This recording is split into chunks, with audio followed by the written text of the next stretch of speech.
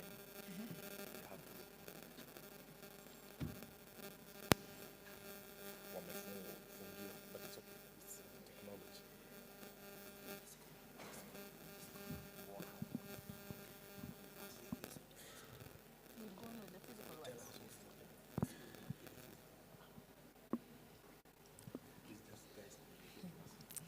All right, it seems we still have a problem with that, so I will do as we had said earlier. I will go on to invite the speakers that are here physically as ICT tries to resolve that. So we will skip to the session on Micere's auto philosophy, and here I will invite Dr. Justus Makoha. Dr. Justus Makoha is from Kenyatta University, one of our sister universities. We also have in that session Professor Eunice Saleh, represented here by Wanjira Wanjiru. Please come on stage, Dr. Makoha. Wanjira. Is Wanjira with us? She was supposed to be here.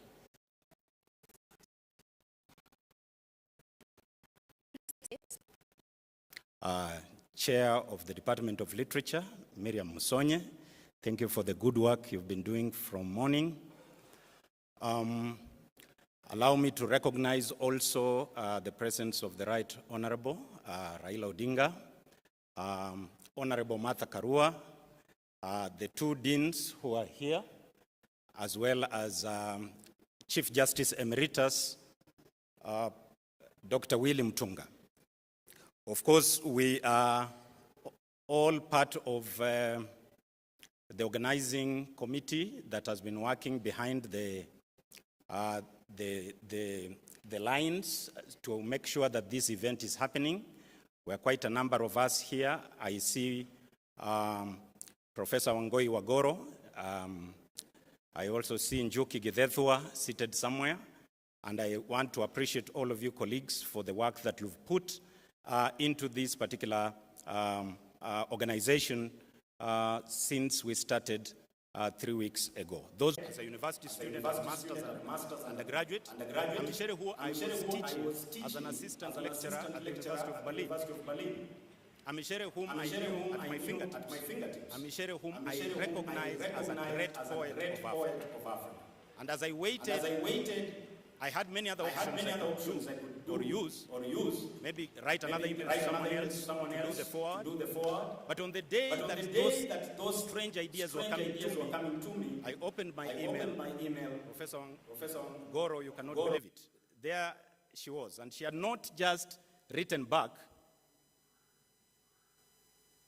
She had attached to the same email, our first conversation, her first response, she had attached the foreword which she wrote non-stop, she says herself, after she had gone through those poems that I had collected in Nest of Stones. The foreword did two things to me, Jenny. In the spirit of Utu that she had stood for and which she professed through action and performance, the performativity of which is not fiction but real, in that spirit of Utu she professed so well on both sides of the Atlantic. Professor Micere Gedhae Mugo not only sent me the foreword to that book that I was producing, but also confirmed my own worst fears, that I am a poet. She said, and I quote, that is page 8 of the same book, that if Makoha had taken my classes at the University of Nairobi in poetry and performing arts, he would have perhaps gotten a mark that is above average. If he had written about these particular events at that time, had they happened, he would have gotten a mark above 70. And because he had decided to write about his motherland in such a spirited language, in such a poetic, emotive outburst of angst, I give him a distinction. It is for this reason that was extended to me by an anonymous professor across the Atlantic, confirming that I'm able to do something with the language that made me come face to face with the Utu of Micere. Utu in itself is not helpful. But when Utu is made to perform its semantic import, when it is made to unleash its potential as a concept, when it comes into transaction between human beings, then Utu becomes one of the most poignant and most powerful concepts that Kenyans and East Africans have exported to the rest of the world through their beloved language of Kiswahili. As a result of that, I have no doubt whatsoever when I look my students in the eye at Kenyatta University in Poetry ALT 302, and I tell them that a poet is not just a conveyor of words and their meaning. They are symphony and rhapsodies. A poet is also the bridge between good and better. A poet is the bridge upon whose back those who are in search of conscience and consciousness use to find greener pastures on the other side of the river. Think of it as the river of life. I have no doubt whatsoever that Micere has gone to join our ancestors in the shrine that is above our heads. But I also am of the same persuasion that Micere, the spirit, can never die. Viva Micere Githae Mugo, viva! Viva Micere Githae wa Mugo, viva! Viva Micere Githae Mugo, viva! A luta continua. Thank you.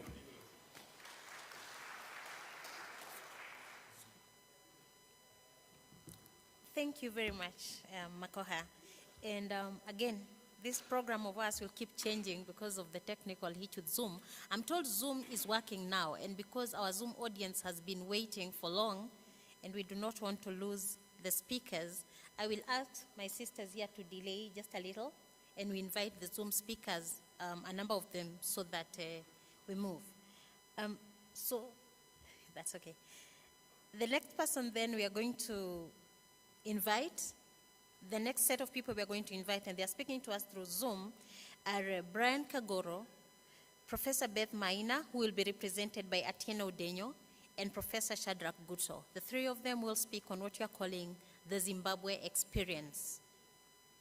ICT, please enable Brian Kagoro.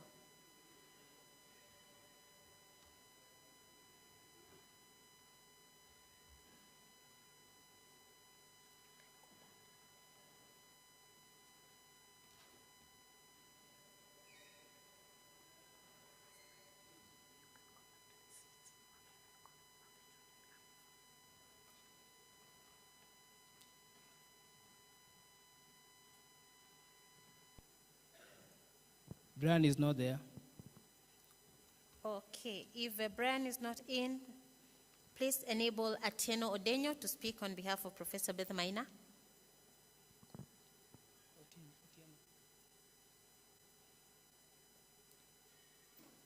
And you can be checking for Professor Shadrach Guto too.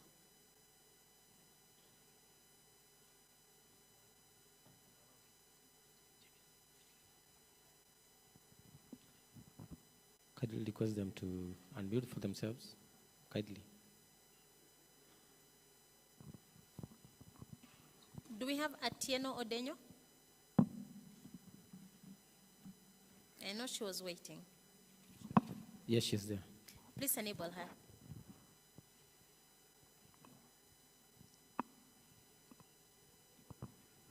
Good afternoon. Can you hear me?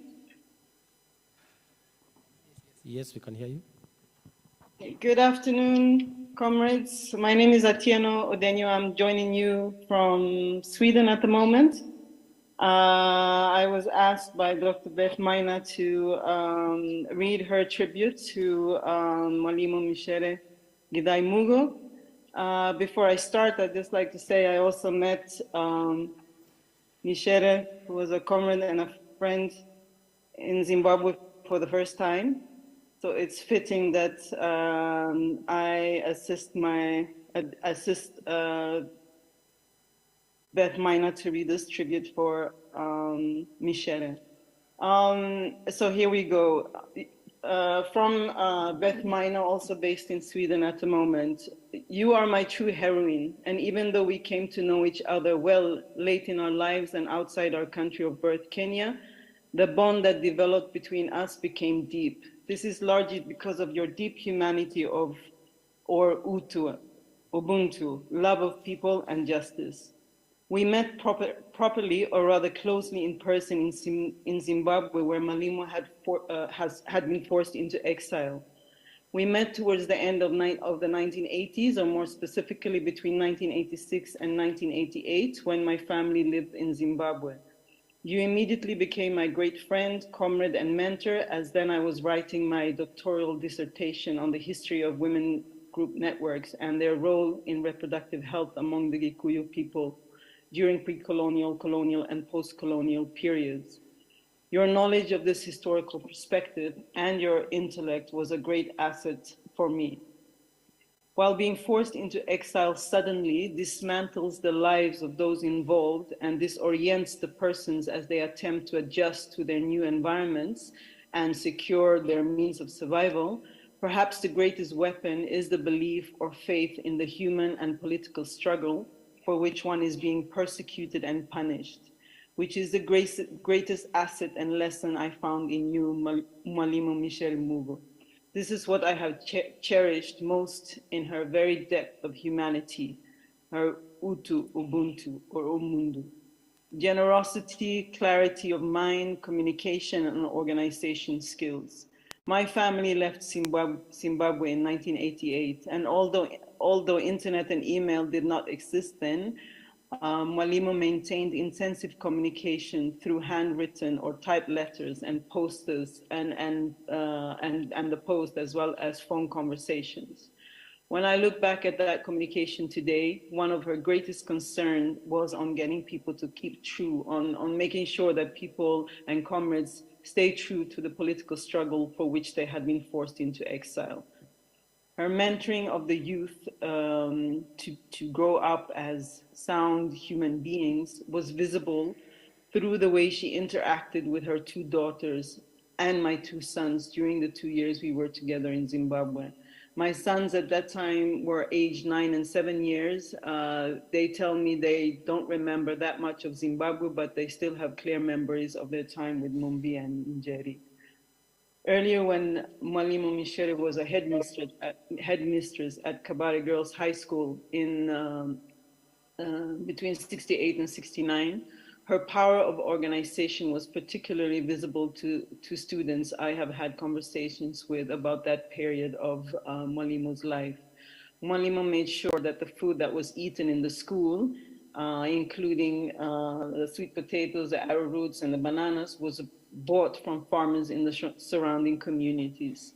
What a great mind for support of what one can call community development in the local area.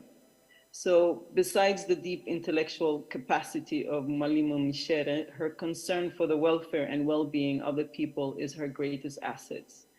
Dearest sister and heroine, Prof.Micere Mugo, rest in peace. Thank you.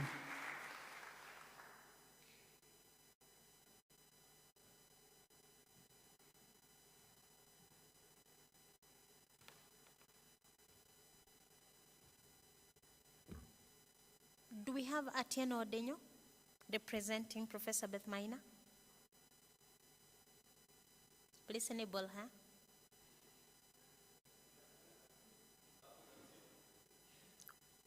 Oh, sorry about that. Professor Shadrach Guto, did you find him?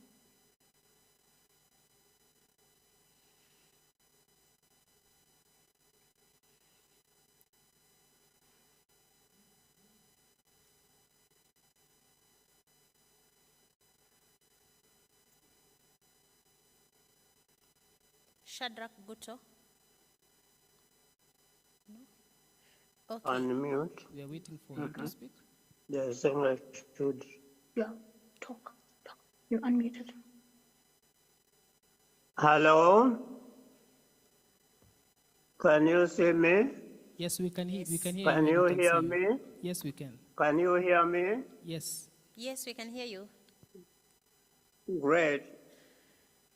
May I say good afternoon to all who are attending this historic event.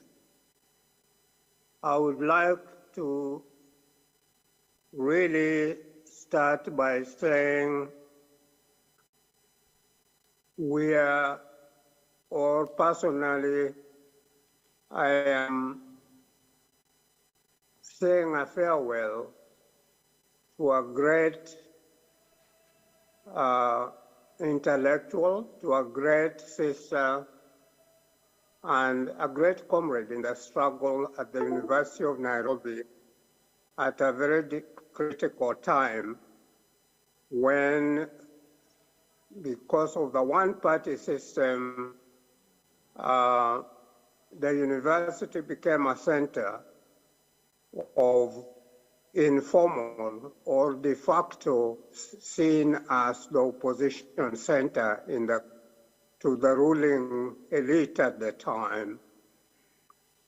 May I say that I really appeal to the university at the moment, a long time, almost 40 years or so after that, that the path between the library, the main library, walking across to the Gandhi Library, Graduate Library, that path, I hope they will name it Professor Pathway in our park. She really stood tall there before she was forced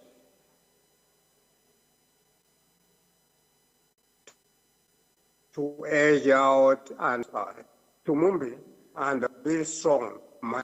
When you are young, going to primary school, before I left the country in 1982, sometimes used to say, why you up from school? When Ngugi wa Thiong'o was put in prison to detain, Mugo was reluctant to stand the chair of the Department of Literature, and the progressives at the university, we told her that if she surrendered that position and did not take it up, the right wing would take it up and would destroy the good work that was done while Ngugi wa Thiong'o was there, and she agreed to the I didn't know that fate would put us together in Zimbabwe. In Zimbabwe, we were not just at the same university, I in the faculty of law and her in her faculty. We were also, by coincidence, put up for residence at the same place on Jail's Flat, Syracuse Road, Avondale in Harare. And therefore, Micere and the children, Mumbi and Jerry and I, were 2 doors away from each other and across the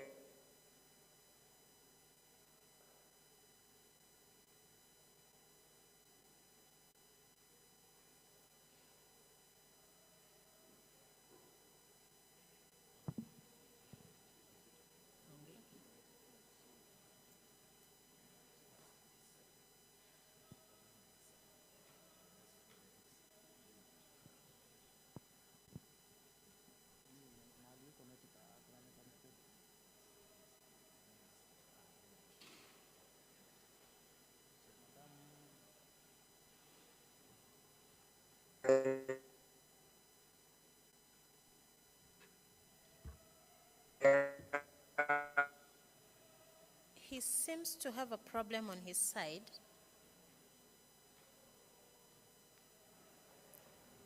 I think we'll move to the next speaker and see if we can get him back slightly later. Okay, so the next person that we shall call to speak to us is, remember we had a team from the East Africa, what you're calling the East African representatives. So we have Professor Austin Bukenya from Makerere, and we are hoping that Professor Issa Shivji will manage to speak to us now. So please enable Professor Bukenya if he's in the room. Professor Bukenya, you can confirm if you can hear us, and please proceed. Welcome to speak to us.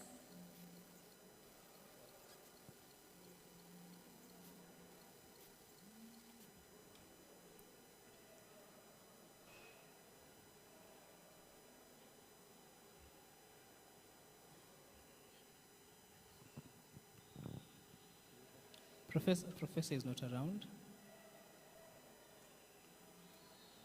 Is Professor Bukenya in the room? No. Okay, if he's not there and Professor Issa Shivji is not there, then please, we will welcome the representative from Syracuse University, Professor Horace Campbell. If you can find Professor Campbell. Our apologies once again for the delays. Professor is around. Ready to start. I suspect Good afternoon, brothers and sisters, comrades and friends. Greetings from the North American zone of battle. Our sister, Micere Mugo, labored for more than 30 years in the North American battle zone. One of the first things she did when she came to North America was not only was she working within the university, but she worked in the prisons in upstate New York, because as soon as she arrived, she found out that the majority of the prisoners in the incarcerated in the injustice system in the United States were Black and brown citizens. And so she was an active worker for the rights of those incarcerated behind bars. And from the local level, she also participated in the struggles to free Mumia. So Micere Mugo was not only a university teacher, but a community activist. I greet you all, and I bring you greetings from the Syracuse community and from Syracuse University. For 22 years, Micere Mugo worked as a colleague in the Department of African American Studies at Syracuse University. In that time, she excelled as a teacher. As a teacher, she engaged her students, and she was recognized by the university with the Meredith Professor of Teaching Excellence Award. She also won the award for Teaching Excellence for graduate students. Micere Mugo became the chair of the Department of African American Studies in 2005. When she was elected as the chair of African American Studies, she brought to the department her ability and leadership skills, ensuring proper coordination between the different units of the department as an academic department, also as a cultural space with the Community Folk Arts Center and the Paul Robeson Performing Arts Center. Micere Mugo was also active in the Africa Initiative of Syracuse University. This is a university-wide initiative which has conferences, symposia on Africa, the university space, where a lot of resources go to supporting US militarism in Africa. Micere Mugo and myself and the Africa Initiative refused to participate in any activity that supported United States Command or US militarism in Africa, or US militarism internationally. Not only was she active in the university in Syracuse, but she was active nationally as a speaker, writer for peace, social justice, and for the rights and dignity of all. One of the more memorable events in the academic life of North America that I want to bring to your attention is the memorable appearance of Micere Mugo at the 1995 African Studies Association meeting, where the doyens of African studies were mourning that African studies was being taken over by people who were not serious scholars and lesser as academic.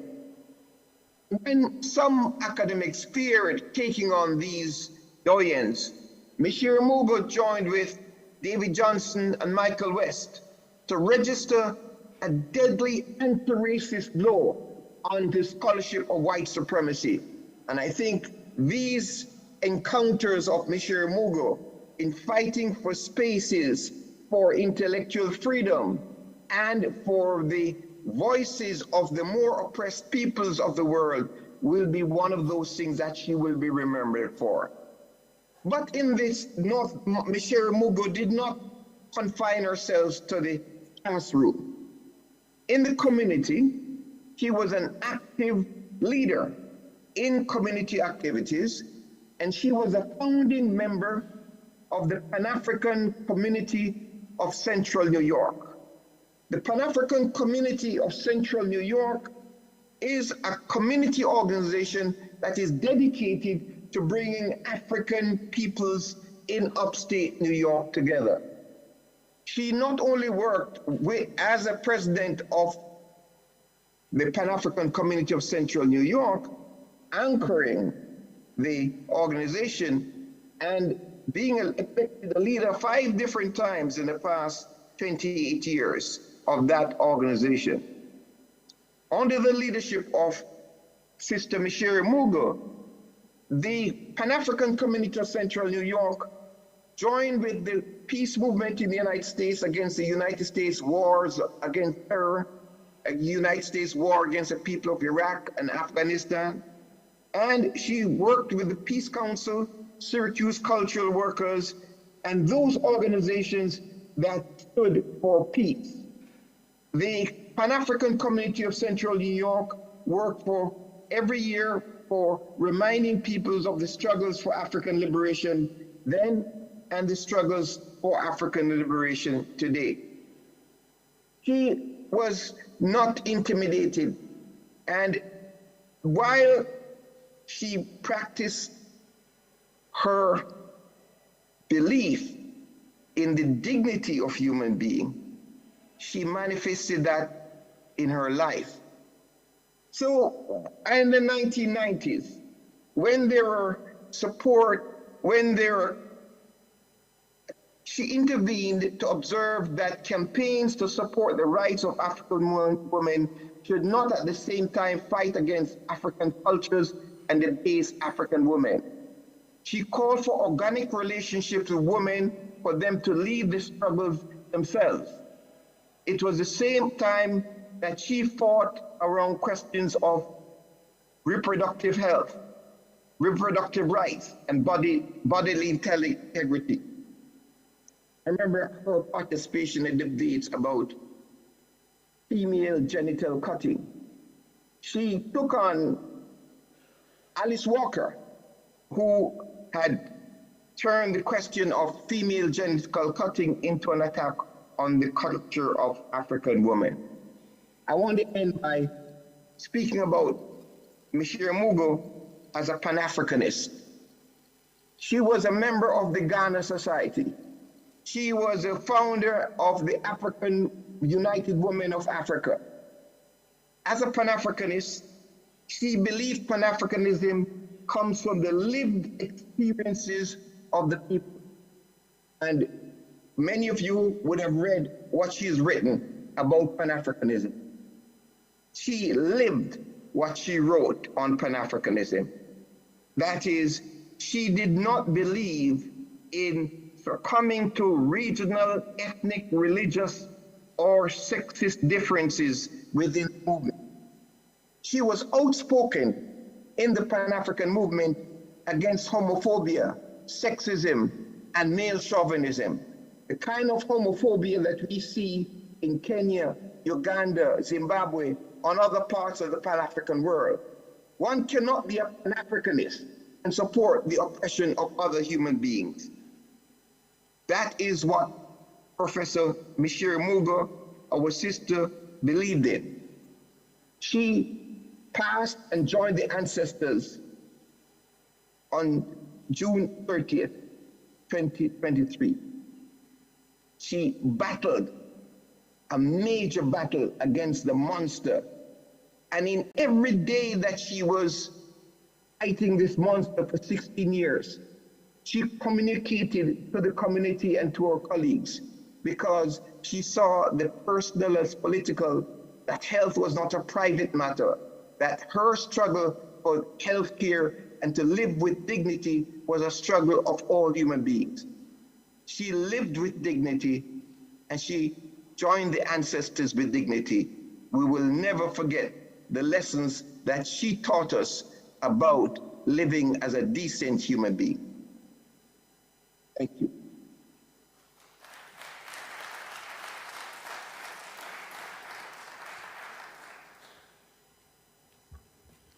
Thank you, Professor Campbell. We appreciate your patience. We now have Professor Bukenya and Professor Isa Shivji online. ICT, you can now confirm if you can enable them. Professor Austin Bukenya. Hello.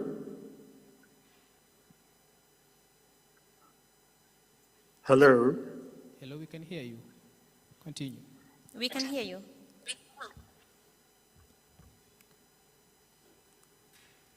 I greet you all. Thank you very much for inviting me to say a few things about Micere Mugo, Professor Micere Mugo, our departed sister. It's been a long day, but a very inspiring day. And we've heard quite a lot about Micere Mugo. So I do have lots of stories of my encounters with Micere Mugo, but I will limit myself to just about 3 observations, quite short observations about Micere Mugo. I'm identified, of course, as you know, with all the universities in East Africa, Dar es Salaam, Nairobi, Kenyatta University, where I was for quite a long time, and Makerere. And since Micere Mugo is a Makererian, that is a first-degree graduate of Makerere University, I think between 1963 and 1966. People ask me if I remember much about her Makerere days. Unfortunately, I don't, because I was not there when Micere Mugo was undergraduate in Makerere. Since I went to Dar es Salaam, I would have overlapped by about a year if I'd gone for my undergraduate work at Makerere. But when I go to Makerere for my graduate work in 1968, Micere Mugo had left the campus, but she was remembered by a lot of friends and colleagues with whom she had been contemporary at Makerere. But one of the things, the first thing that I would like to say about Micere Mugo and her connection to Makerere University is that, you know, back in the 1970s and late 70s and early 80s, Makerere, of course, was maybe justifiably criticized conservatism in East Africa. Some friends used to call it the great English tradition of Micere. And I remember once when I was hosting a talk show on The Voice of Kenya, as it was called then, I invited Micere Mugo to discuss some of her experiences in her literary career. And I asked her about Micere, and I said, well, Micere has been defined as a promoter of conservatism. But what exactly is your feeling and assessment of your experience at Micere? Did you become what you did because of Micere or in spite of Micere? And Professor Mugo was generously articulate about her experiences. She said, yes, of course, what we studied at Micere was English. And when we say English, it wasn't just an English, but British, colonially inspired literature and strictly conservative literature. But what Micere did for a lot of us, and here I was thinking about people like Ngugi wa Thiong'o, the late Jonathan Kariara, and so many others who became distinguished in their fields because of their, after having studied in Micere. And Micere said that maybe one good thing that Micere did for us, as widely, in fact, encouraged us. There were people like Professor Hugh Dinwiddie, Professor David Cook, and so on, who encouraged Margaret McPherson, who encouraged these people to read a lot. And Micere recognized that contribution, that they were encouraged to read and explore as freely as possible. And they were also encouraged to discuss ideas as freely and as openly as they could. So that is one point that I would like to make. I don't know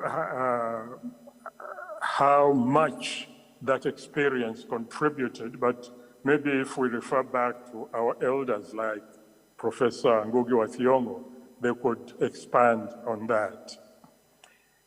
The second point that I would like to make about Micere Mugo was her earnestness, her seriousness about her ideas and her convictions.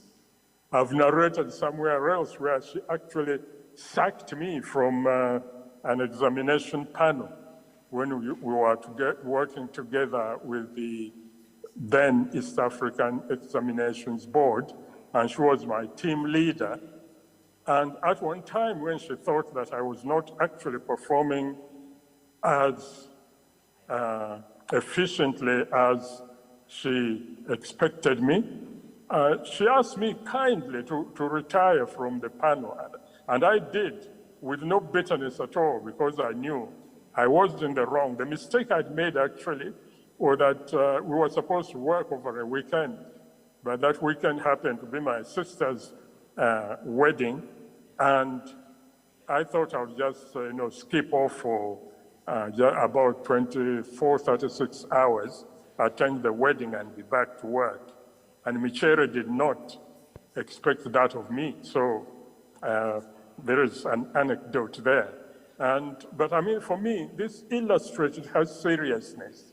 She insisted that we Africans, if we are going to really liberate Africa, we have to be more serious than maybe many of us realize. The image of Micere Mugo that I always had of her, that she was very serious about the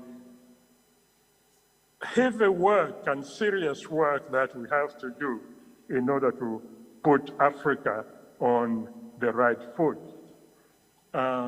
I said in a piece I wrote recently after she passed away But Micere didn't have to suffer as she did in the Kenya of her time. A lot of people have remarked about this, but she had it all going for her. But feeling that, maybe justice wasn't being done to the majority of her countrymen, she took her country, her compatriots,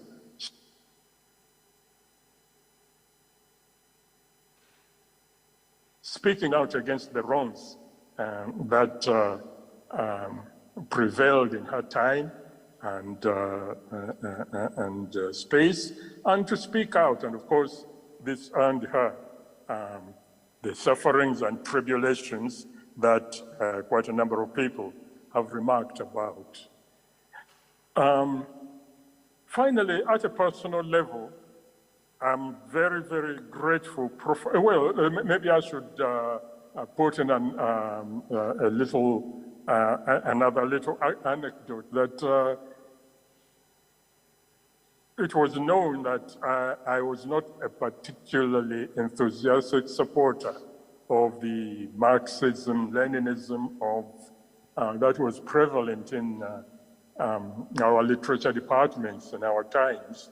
I had my reservations, and to both Ngugi wa Thiong'o and to Micere Mugo, I expressed my reservations, one of them being that I did not think that, a philosophy or a political system of thinking that had developed in a particular under specific historical circumstances could be lifted, lock, stock, and barrel, and planted in a context like Africa.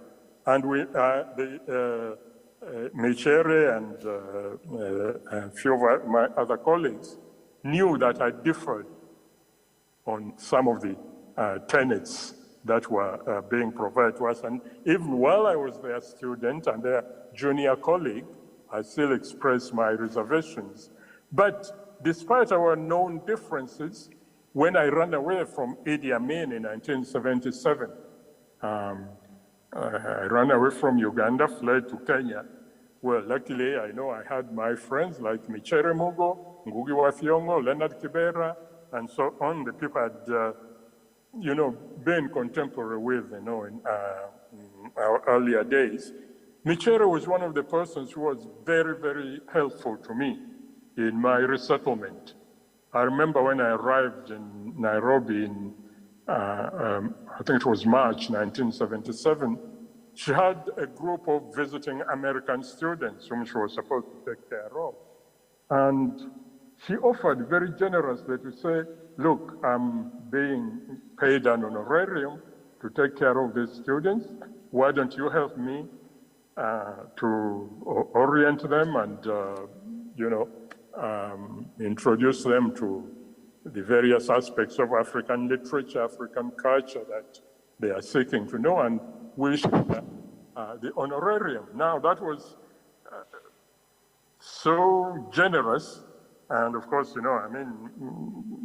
was not entitled to that, but I was so grateful, and I needed that kind of start.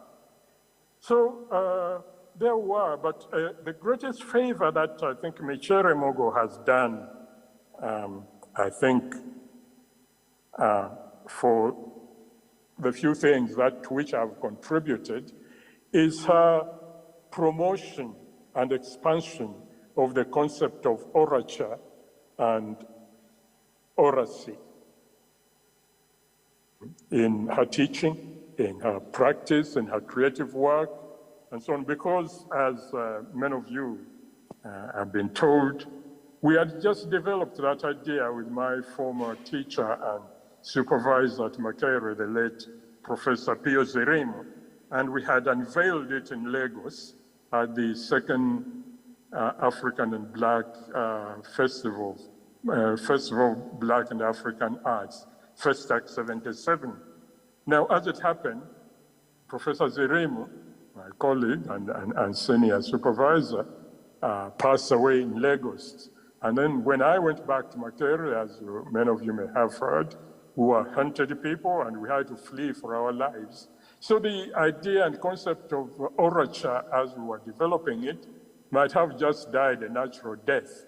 But thanks to the enthusiasm and the insight of Micere Mugo, who picked up the idea, and of course I think a copy of the paper that we presented in Lagos in 1977, he promoted it along, of course, with Ngugi wa Thiong'o.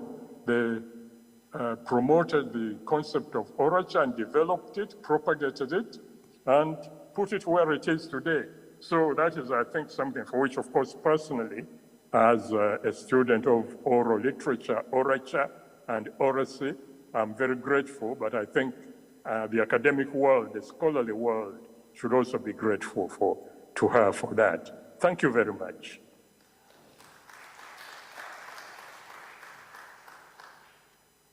Thank you, Professor Bukenya. We now invite Professor Issa Shivji. He's back online. I believe now it will be all right.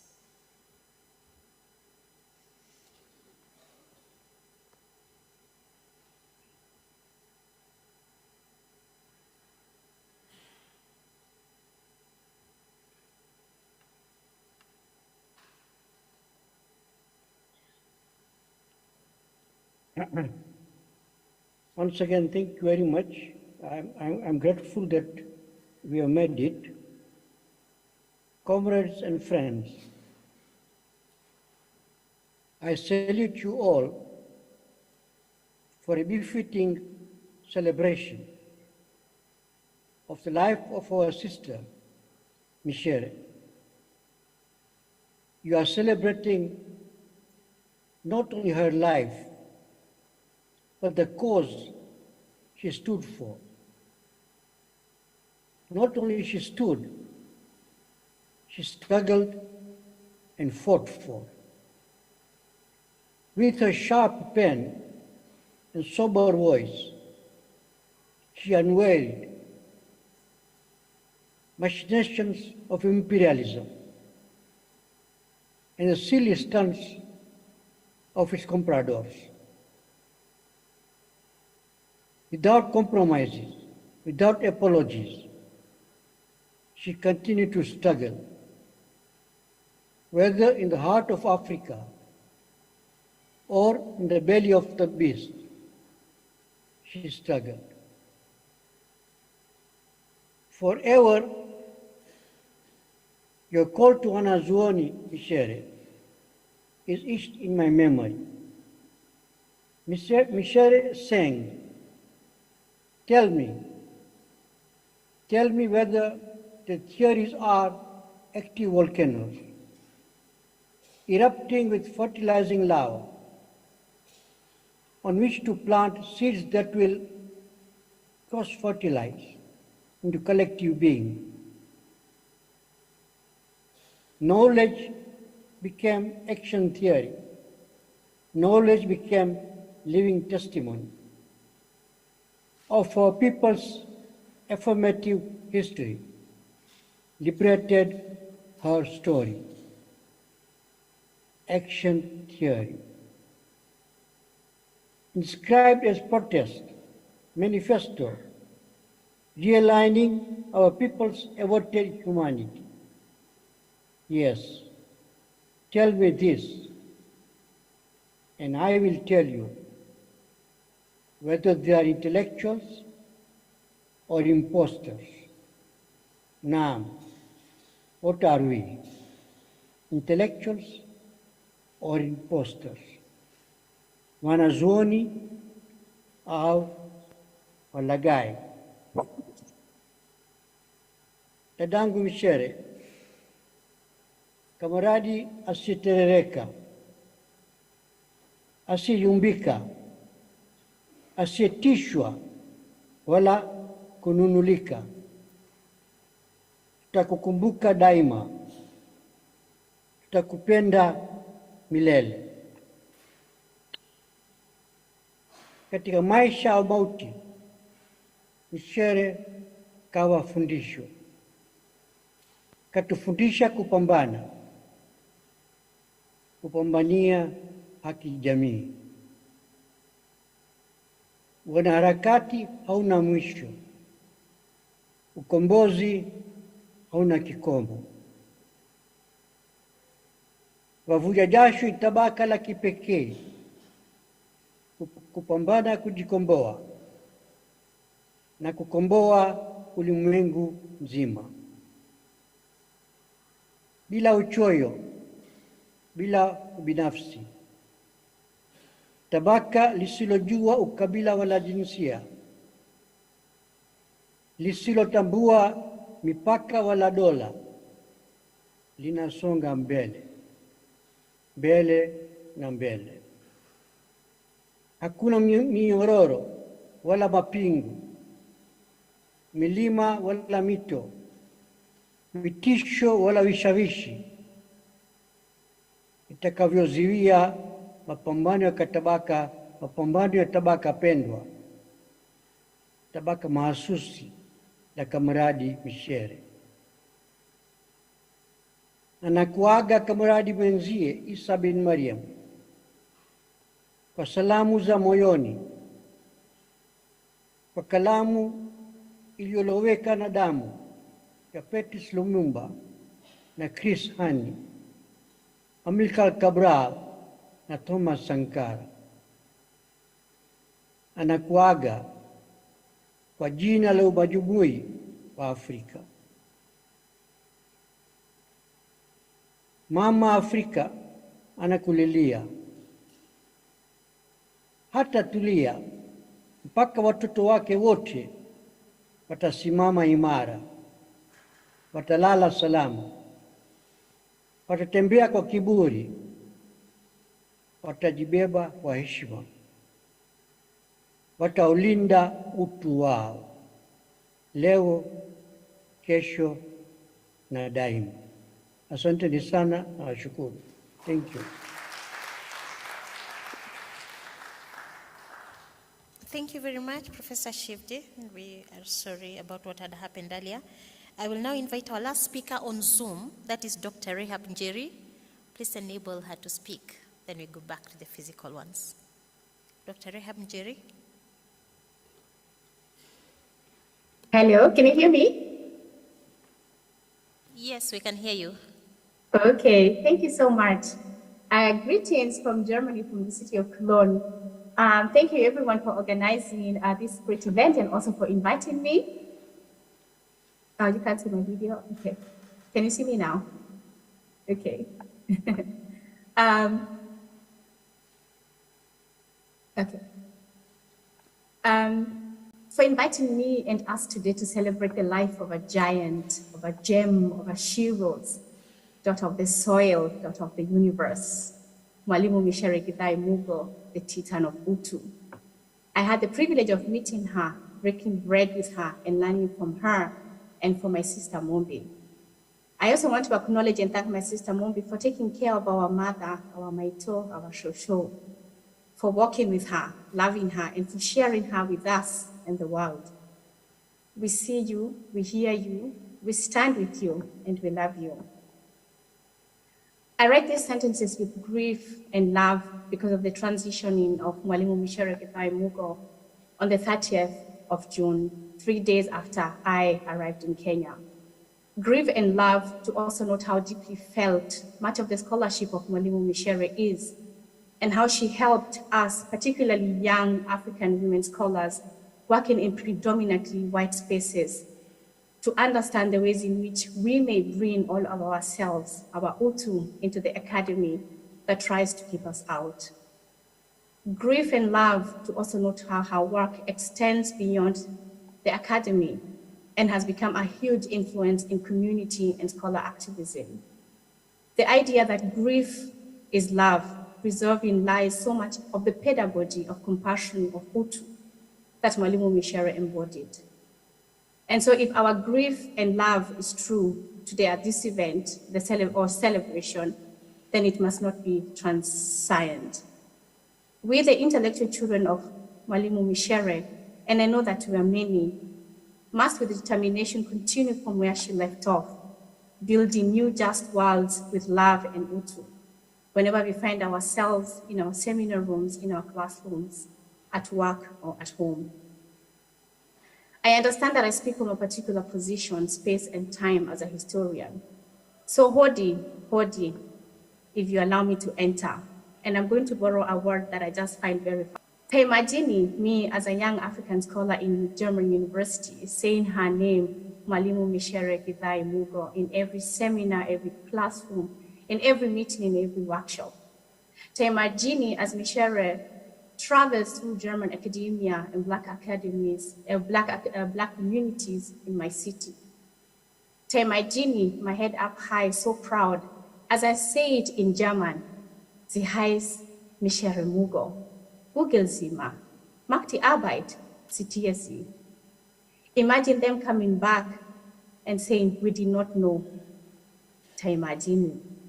Imagine my generation, both at home and in the diaspora, not knowing who Mwalimu was, her struggles and contribution to my generation. Imagine teaching about Micere Mugo in German African institutes, in Bayreuth, in Cologne, in Berlin. Imagine the power. Imagine I using Ubuntu to assert our humanity and affirm the humanity of others in German academia. Utu as a power-critical understanding of racism and diversity, but also of anti-racist policies and strategies in German universities. The critique of power structures in the spirit of Utu must be a very important part on the way to an educational institution that is more sensitive to diversity and critical of racism. As we continue to excavate various sites of indigenous knowledge with agency, creativity, and a bearing sense of intervention. We must also remember that people like Micere, whose intellectual labor continues to enrich our lives, even after they pass on, they are really never gone. As a young African scholar living here in Germany and living for a very long time out of the continent, I started hearing about Micere from my own mother, who spoke a lot about her after we had invited Professor Ngugi wa Thiong'o to our CAL Awards meeting. I got her email address, wrote her and told her why we thought it was important to have her in our conversation, and she agreed immediately. Imagine the shock I had by her humanity, her grace, and her majestic aura, and her voice as she said, Jerry, and then smiled. When she spoke, she did not speak alone, but with the voice and the wisdom of our ancestors. On that particular day, we had almost 400 people on Zoom who came to hear and learn from her in 2021. When my own husband passed away, she sent me a warm and beautiful message and a beautiful card. She wrote me many times to find out how I was doing and my children. And please allow me to quote her, as she wrote, "As for the little ones, may our ancestors, the spiritual and the Almighty, hold their hands. Ashe, Afya, Moyo." Is that not Utu? Her nature and spirit created a sense of community, bringing people together and fostering collaboration in pursuit of a better world. She exemplified the power of unity and collective action, reminding us that true change can only be achieved when we stand together. Our last meeting was 2 months ago in Bayreuth to celebrate her birthday, as well as a biographical documentary made by Professor Wachanga, who I also have seen here, Making Life Sing in Pursuit of Utu, about Micere. She was not feeling well, but joined us online. The effort she made to make sure that she was there together with Mumbi on that day shows the kind of person she was. She was a fighter, a woman warrior. She was fearless, a fearless advocate for justice and equality, using her own words as weapons to challenge oppressive systems and uplift the marginalized. And this has also become part of my own life as a community and scholar activist here in my own city of Cologne, as I call out injustices against our brothers and sisters from the continent, centering our Utu, the essence of what it is to be human. So for me, Micere means to build on what she felt, to keep talking to and talking with and talking back until the last breath, to keep on going, not to forget her words. Micere inspired an entire generation of thinkers me being one of them. She's now an ancestor. Her work is done. That work is ours now. But it's not ours alone. It has never been ours alone. We stand together on the shoulders of giants of African women, sheroes and heroes. My generation has a responsibility of making sure that history does not forget her, of celebrating our own African scholars where they are still with us, and also claiming them by deconstructing and decolonizing our learning. By citing our African scholars and in the spirit of Utu, bringing them back to our seminar rooms, to our classes, because who we also cite is a political act. Utu, in the light of her lectures, that asks us to collectively remember and make a song of decolonial freedom. So please allow me to read something small which has been very inspiration to me, and I've been using it a lot also to my work. The poem, What Do You Remember? Sing, I Have Forgotten. My mother's song, my children. My children will never know, this I remember. Mother always said, sing child, sing, make a song. Woran erinnere ich mich? Sing. Ich habe vergessen. Das Lied meine Mutter, meine Kinder wenn es nie erfahren. Daran erinnere ich mich. Meine Mutter sagte immer, sing Kind, sing, mach ein Lied. We have to tell our own stories and celebrate our own pathmakers. We continue with her work, making our songs, not just for ourselves, but as an act of Utu to build new realities and worlds for coming generations. So I finish as she always finished most of her emails. Ashe, Afya, Moyo, Asante Sana.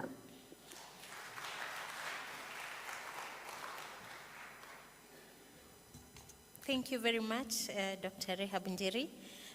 At this point, I would like us to do something a little different. I'd like to invite down here the chair, Department of Literature. I'd like you to accompany Mumbi, please, if you can. Retired Chief Justice, Dr. Willie, Honorable Mother Karua, and the Dean, Faculty of Arts and Social Sciences, Professor Odhiambo, and Professor Wangui Goro. Please come down here. Would like to light candles for Mwalimu Micere.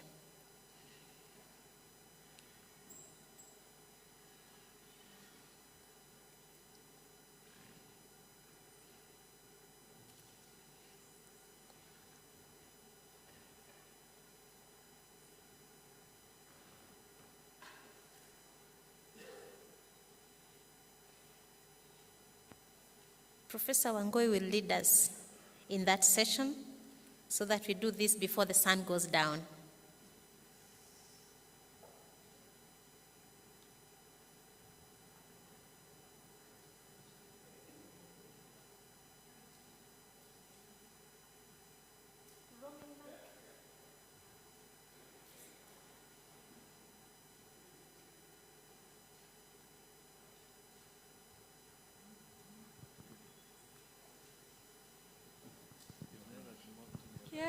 Queria queiro que amaganjo, queria queiro que amaganjo, queria queiro que amaganjo, queria queiro que amaganjo, ne Micere wari meire, queria queiro que amaganjo, ne Micere wari meire. Queria queiro que amarancho. Ashe, Afya, Moyo. Rest well, our beloved Micere, Ilai, Mugo.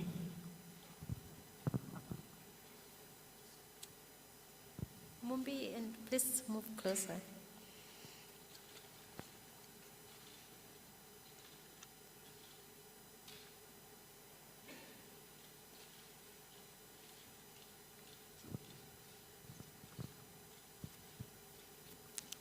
Tula, tula, tula, tula, mama, tula, tula, mama, tula, tula mama tula tula tula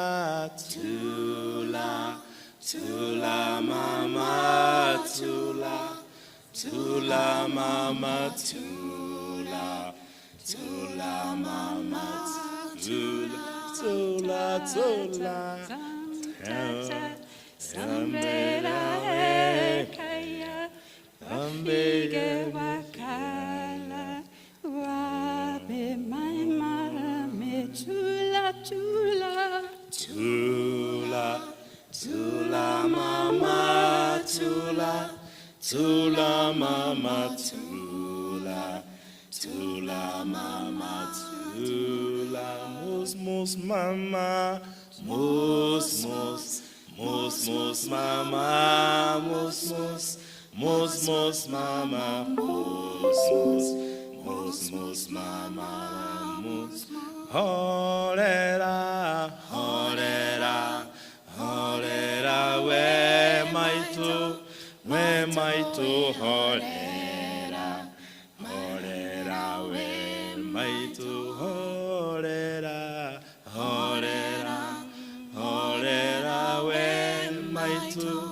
we mai tu horera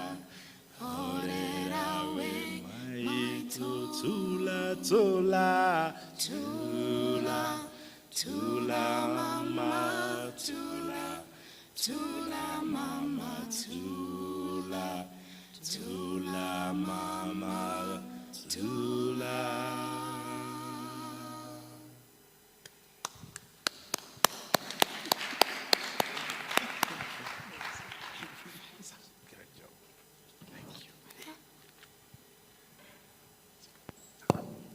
Thank you very much for that session and for doing it with such grace and dignity.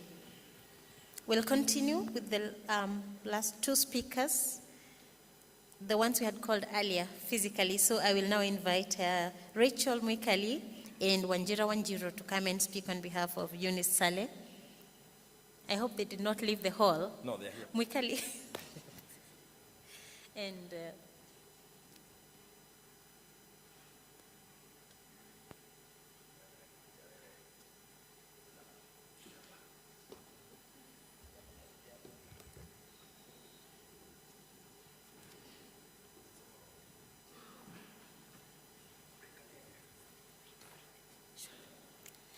Nishuja misharewe Nishuja misharewe tu Ni wapawa misharewe Ni wapawa misharewe tu Moto sana misharewe Moto sana mwalimu wetu Moto sana mwalimu we Moto sana mwalimu wetu. Ai, mwalimu wako ameboeka hivyo. Muko chini ama ni hiyo session? The candle lighting got us a bit emotional. I understand. My name is Wanjira. I am from Mathare Social Justice Center. And mimi ni activist kama mwalimu Micere Mugo. Na I am deeply inspired today by all the speakers that have been here today, all the artistic performances, the social justice movement traveling theater. That play was absolutely phenomenal. And when Professor was here collecting her award by Defenders Coalition, there's something she said that really stuck with me. Professor said that when she learned that she had cancer, she did not ask herself, why me? Why did it have to be me to have cancer? She asked herself, why not me? I am a person like the other people that get cancer, so why wouldn't I get cancer? And I think that speaks to her philosophy of Utu, like I am people as well, despite all these achievements. And speaking of cancer, I'm reminded of the speech Cabral said during the state funeral of Nkrumah, and he said that Nkrumah did not die of the cancer of the throat or any other disease. Nkrumah died of the cancer of betrayal. The betrayal that as Africans we have continued to experience time and time again. From the first betrayal by Mzee Jomo Kenyatta, by Munge and all the soldiers, and it goes on and on and on. And my question for us today as the youths, as the people that have been left behind by Professor Micere Mugo, what are we doing to uproot this cancer that has been eating the African continent and the globe as a whole? What is our role in eradicating this cancer? May we be inspired in the spirit of Utu and Ubuntu. You are because I am. Allow me to call, please, my colleague, Minocha, please, to read this by Professor Eunice Saleh. Mino, please hurry because we are also running against time. Yeah, thank you so much.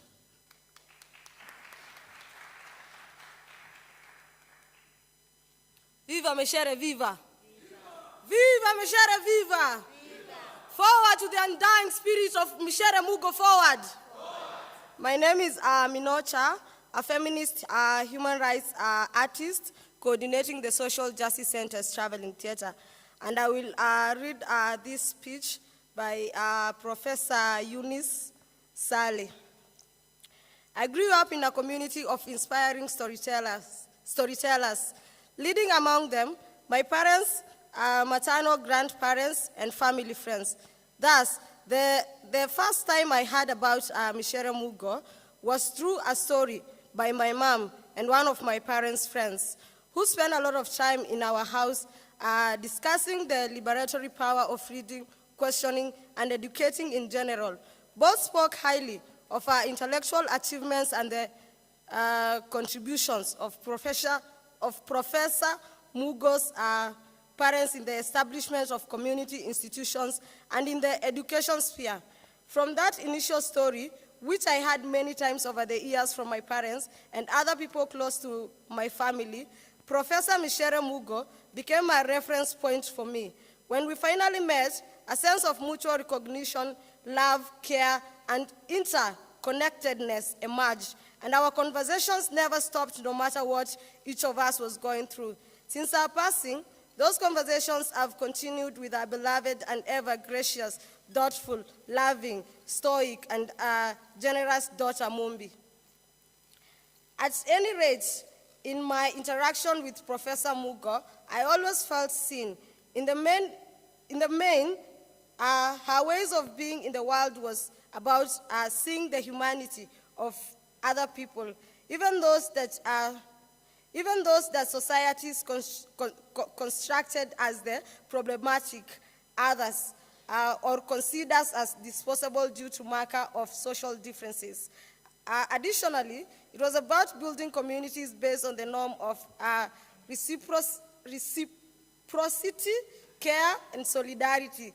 Such an approach to life was a significant departure from the logic of hyper-commodification, individualism, and practices of what Patricia Hill Collins, as in other contexts, conceptualized as politics of containment, which characterize our contemporary world. For Professor Micere Mugo, life was about creating a space for others, paying it forward, and engaging in practice of even amidst of life challenges.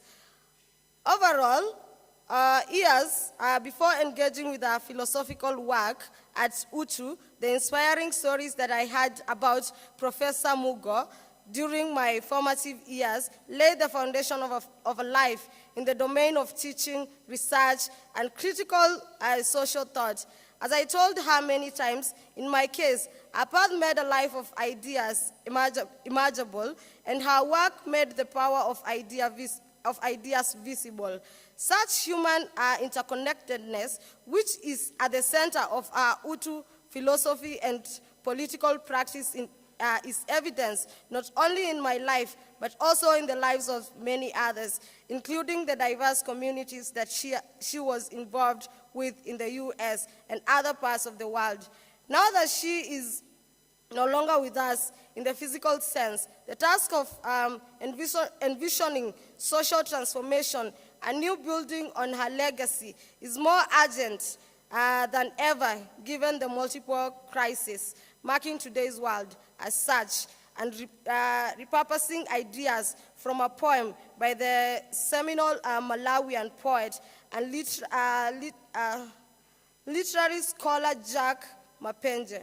Considering that during her life, Professor Mugo started a lot of transformative fires in many arenas. I hope that we can continue igniting such fires individually and collectively in the diverse spaces that we find ourselves. After all, we have no excuse, for she has left us with indelible openings on how to ignite such fires in the ongoing struggle for just futures. Viva Micere Mugo, viva! More power to Micere Mugo, more power. Thank you. Hi, everyone. Viva to Mino, viva to Julie, viva to Jacinta, viva to all of us. We are the young Miceres. Comrade, mko poa? I'll try and mix Swahili, Sheng, and English. Why am I saying this? Kama unajua umetoka mtaani, ghetto yoyote ya Nairobi, simama. Kama umetoka ghetto fabulous, simama. Asanteni. Tunawa celebrate. Why am I saying this? And celebrating everyone that has ensured that we made this day possible. When I was seated there, I was reading what is written on the wall. The university, this all being created, is it by Ford Foundation, celebrating the social justice warrior, the past, present, and the future. I was to have a call. It happened, it didn't happen. And I was telling Giduku, Micere dictated I be here. And that's why we are here. Living in informal settlements, being a woman human rights defender, being a feminist activist, in this country, at the current moment, we know what discrimination looks like. We know what being victimized looks like.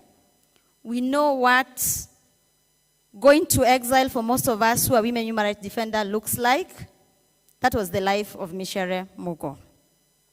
That was the life of also our daughter Mombi. Mombi, you played a big role in your mom's life. You played a partner role in your mom's life. You played a comrade role in your mom's life. Thank you, thank you, thank you. Words cannot replace the loss you're going through. Thank you for sharing with us. Last year, when we were awarding the award for Lifetime Achievement, and thank you, Comrade Willie, and the judging panel of the Human Rights Award, which I'm very humbled to be amongst the team members that are very vibrant activists. Thank you, Dr. Willie, for introducing Micere to us. Most of us, the millennials, the Gen Zs, our history, especially the women history in this country, has been erased. Having Micere reminded us what it means as a country to celebrate our women leaders. What it means for us collectively, academia spaces, to help us document the history of women who have played in the struggle. Standing here, I'm here not only just to celebrate, but also to mourn also our friend, Professor Ama Ata Adu, a fighter, a pan-Africanist, a feminist. Professor Micere, Professor Ama Ata Adu knew what it means for this continent, to fight for this continent, to fight for Pan-Africanism. And I would really like all of us, as I'm going to conclude, we stand. I know, Giduku, you are a good, not entertainer, but educator. We celebrate the both of them. I know, Martha, you are here. I want to challenge you also because you're my friend. I want to challenge the academic and all the stakeholders involved here. Is it not possible to have statue or a place for us as young people, as a nation, to celebrate our own heroes? Is it not possible? Is it not possible, Kenyans, online, offline, friends of Kenya, friends of Africa, is it not possible for a young generation to celebrate both Micere Mugo and Professor Ama Ata Adu, symbolically representing people-to-people solidarity, symbolically representing our history, symbolically representing the role women play in this continent? Is it not possible? Is it not possible? Why have statues of politicians and not have, and I'll quote you, Dr. Willie, why not celebrate our own prophets? Why not celebrate our own prophets? I'm so broken as a Kenyan, seeing our country not taking our death seriously, not celebrating her. I'm so broken. But at the same time, I have a lot of hope. Micere did not die. She multiplied many of us. She multiplied many of us in our thoughts, in our thinking, in doing our social justice work. And I would request, as we close, we stand, all of us, we honor our Mama Micere Mugo and our dearest friend, Professor Ama Ata Adu. And I'll say it radically. I know this might not sound sexy to some of you. It took pussy power to be Micere Mugo. Why am I saying this? She fought all the oppression. She fought as a woman. She fought patriarchy. We have heard from Comrade Horace. She fought homophobia. In this country, we're having a lot of homophobia. She fought that. I'm seeing a lot of women lecturers, professor. Thank you also for stepping on that. Thank you, University of Nairobi, for having this space that we can have this radical conversation without shying away. Thank you to everybody. Thank you to Defenders Coalition for giving us that space to celebrate our very own shujas through the Human Rights Awards. I would encourage all of you, let's be ambassadors of social justice. I can see Professor Wandia Njoya. Thank you for being here present. Thank you, Professor Dr. Njoki Wamae. Professor Goro, thank you. You all inspire us. Despite inequality hatukupata njia ya kuingia shule, but you inspire us with the work you do for this continent, for telling our story and changing the narrative. Ningeomba tusimame. Sina sauti ya kuimba lakini ndaimba. Githuku ni shujaa. Both Micere Mugo na Professor Ama Ata Adu. Ningeomba tu tuachilie mwili kidogo tumcelebrate, ya? Tuachilie mwili kidogo.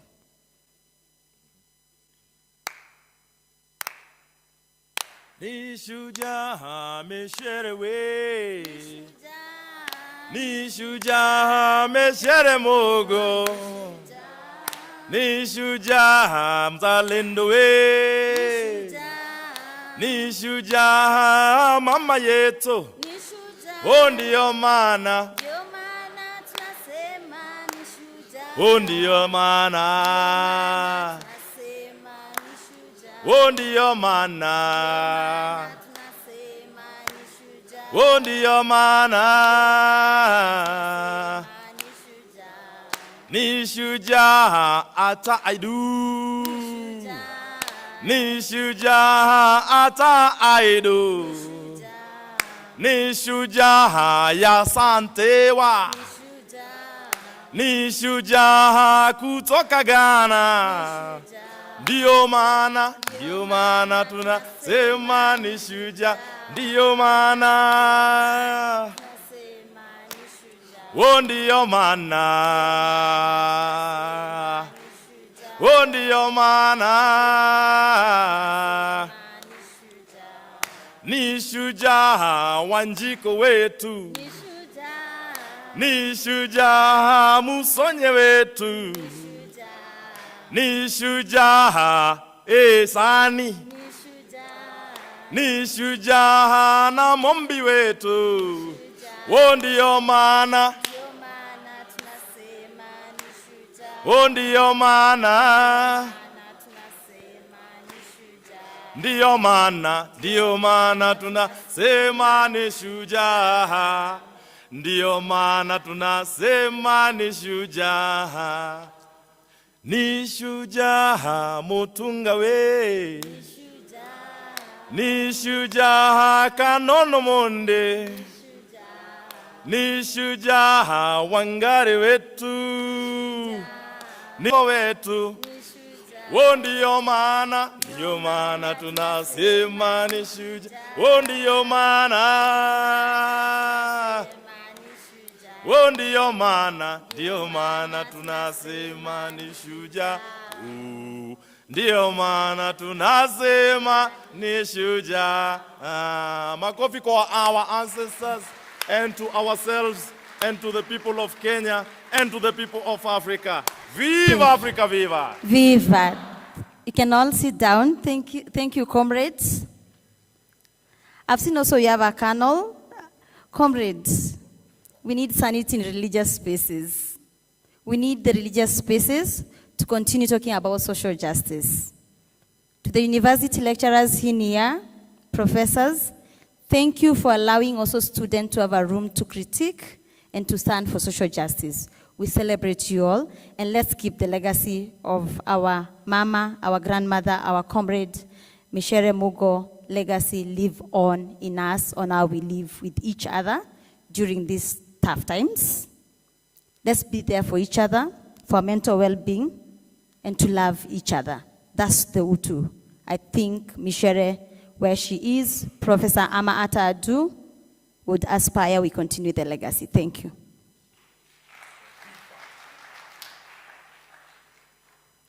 Thank you, Mikali. You're also a shujaa. I'm told that we finally have Ndirangu Achanga. We will have him on Zoom, sorry about that. And then after that, we will have a short performance by the Orature Collective, who will usher in Mumbi. We are waiting to listen to Mumbi, and then we will go to the close of the program. So if we could have Professor Achanga. Professor Achanga is Micere Mugo's biographer. Briefly speak to us on Zoom.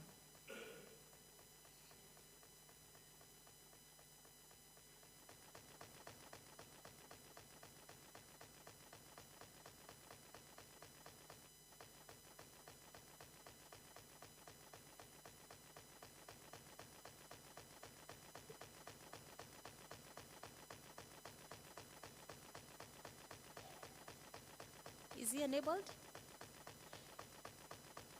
ICT, is he enabled? He's enabled, but we are unable to hear him. Kindly from your end, we can't hear you, sir. Kind of unmute. Professor Ndirangu Achanga. Can you hear me now? Yes, we can hear you. Can you hear me? We can hear you, sir. We can hear you. We can hear you. You can hear me?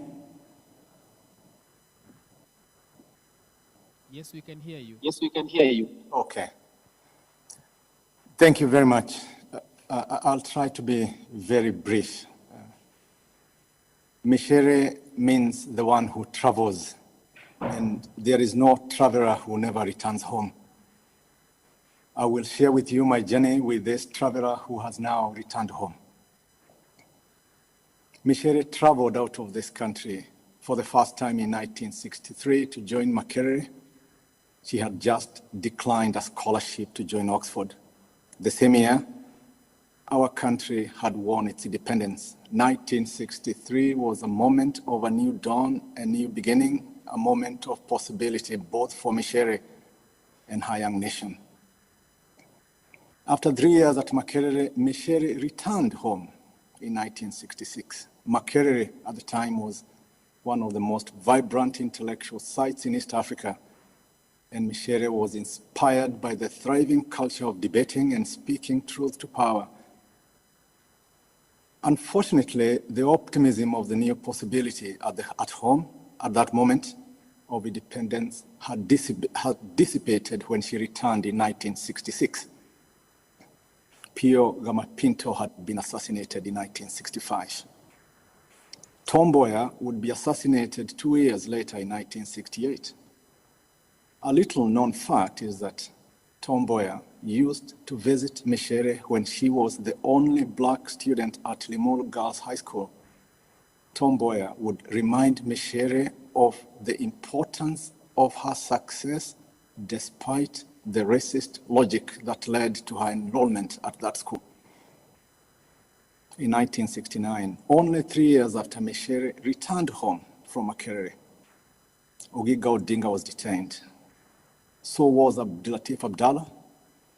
Goge wa Thiong'o resigned from the University of Nairobi, protesting lack of academic freedom, and Micere left for Canada in 1969, the same year. But Micere returned home again in 1973. She returned with an honor as the first person to hold PhD in literature in East Africa. Her education, combined with her eloquence, would instantly turn her into one of the most powerful interpreters of the West to Africa. In September of 1973, Micere joined the Department of Literature at the University of Nairobi as a lecturer, and for the next decade, she would engage, train, and influence a generation of students and lecturers, including some of those who are here today with us: Edgar Gashukia, Willie Mutunga, Martha Karua, Kifuda Kibwana, the late Wahome Mutahi, Simon Gekandi, and among others. She was aware that the post-colony was erasing the contribution of women, and that is why Micere traversed the country with some of her students, including Professor Wajiko Kabira, who is there with you, interviewing former Mau Mau women fighters. Micere was among the first intellectuals who worked very closely with Field Marshal Modoni Wakerema and Mukami Wakemazi. History was incomplete, as her story was incomplete, Micere argued, if it erased the narrative of women in the liberation struggle. When Micere was elected Dean in 1978, something else happened.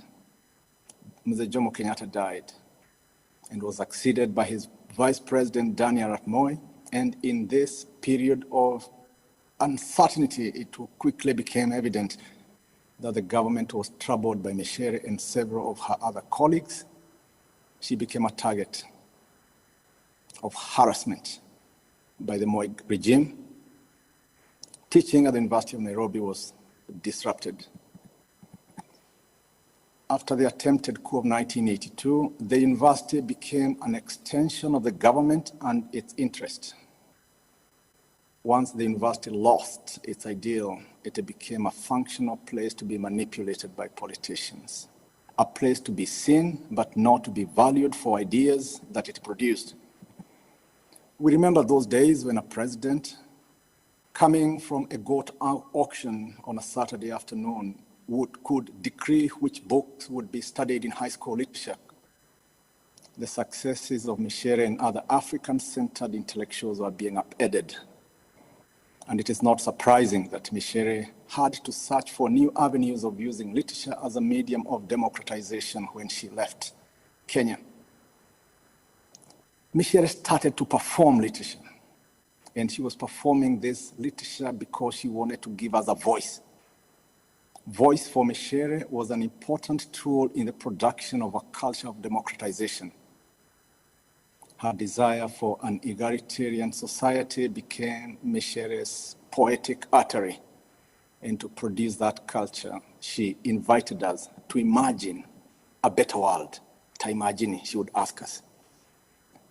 She asked us to imagine a world where we would cross dividing borders, construct connecting bridges, shatter binding chains, and create delinkable links across continents.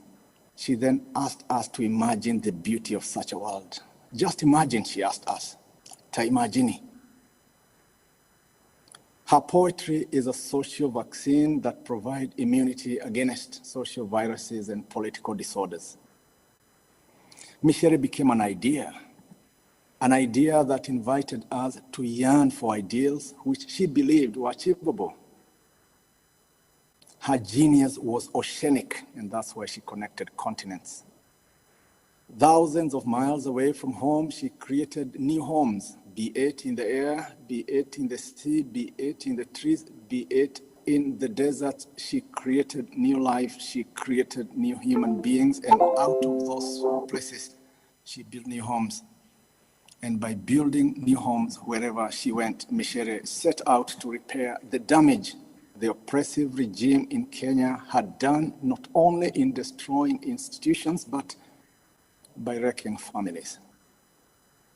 Micere's relationship with her daughters would then serve as a model of the power of love and unbreakable motherhood. And Mumbi, we have seen what you have done for your mother, and we are so grateful.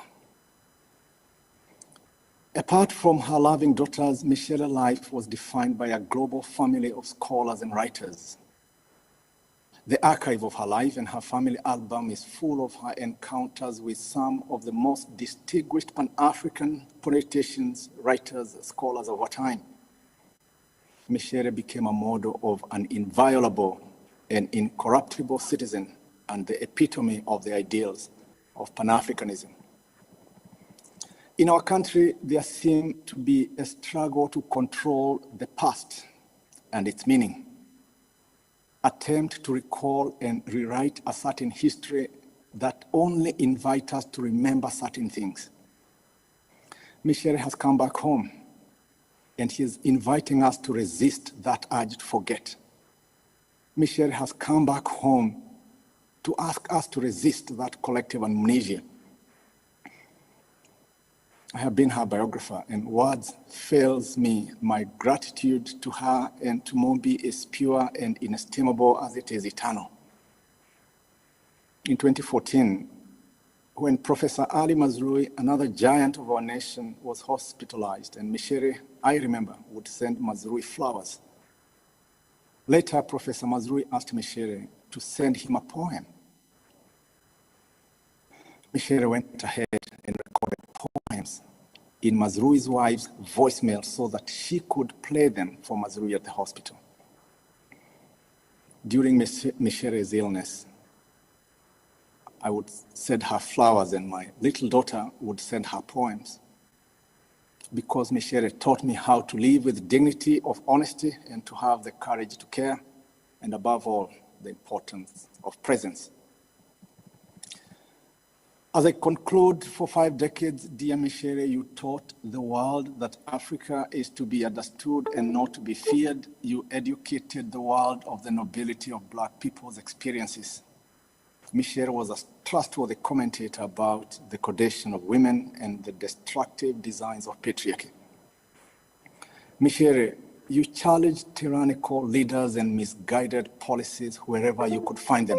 When it came to resisting against injustice, for you, Micere, we know geography was immaterial. Micere, your dignity and your legacy is secure, both in the academic arena and in the most important arena of human life. Micere was deeply spiritual and often invoked the Almighty, the ancestors, the benevolent spirit world, beseeching them for intervention and guidance. Now she is our benevolent ancestor. My dear countrymen and women, you know, all of us are called to be members of this ancestorhood. But you and I know that there are those we have lived with them in this world that we would not want them to be our ancestors. Even in this adoration of ancestorhood, many are called, but few are chosen. But Micere, in 2014, I remember her telling me, Dirango, even in the hereafter, I will continue to be an activist. We know she will continue to intervene on our behalf. And Micere, what I have seen in you for years is an extraordinarily diligent and dignified human being. There was something unbreakable about you, my friend. Your resolve to live is captured in Martin Carter, the Guyanese poet who said, "Death must not find us thinking that we die." Micere, you transitioned when you wanted. Micere, in your case, cancer lost. Now she has come home to inspire our nation, to strengthen and resolve her comrades and humanize those who attempted to dehumanize her, to remind us that the liberation process is about creating a better world and creating better people of ourselves. Now she has returned home. She has returned home to humanize those who exiled her. She has returned as a reminder of what we lost when we exiled her and our other citizens through unimaginable violence that destroyed both institutions and families. She has returned home to help us transform the scars of our struggle and to make them monuments of beauty. She has returned home to encourage us to contribute into the collective well of wellness. I traveled with her. We had dinner together. Our conversations were many and on many topics. She confided in me on personal issues, and she taught me the respect of ethics of confidentiality, the confidence of friendship, and the beauty of personal commitment to ideals. In Micere, I have lost a dear friend, a teacher, mother, mentor, and what John Lewis called a good troublemaker. My dear friend, Micere, travel well, and we thank you. I already miss her, and I will love you. I'll love her forever. To the University of Nairobi and to those who have been behind this beautiful tribute of Micere, we thank you, and we wish you well. Thank you very much.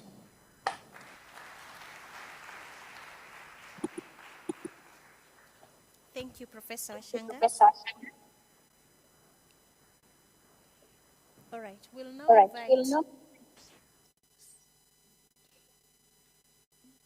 now be inviting the Orator Collective.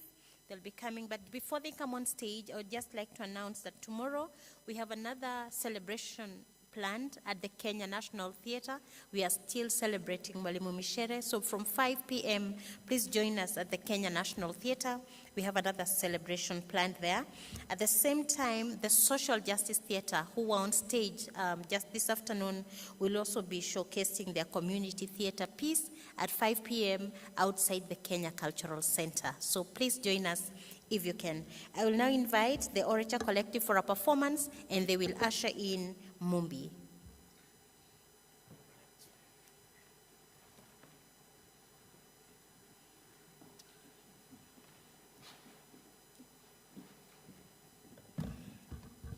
Viva comrades, viva. Viva comrades, viva.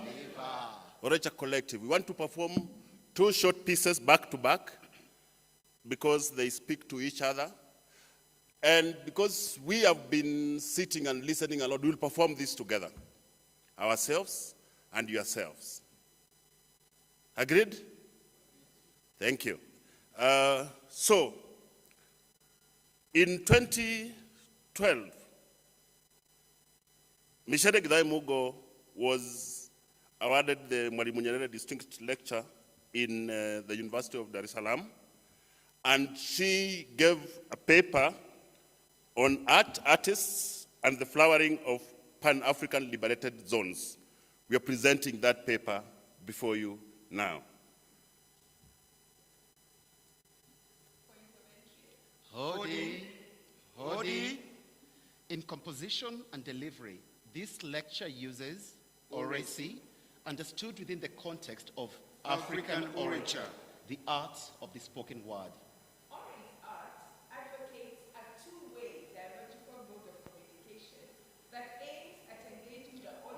As active participants, inviting their responses and soliciting their affirmation.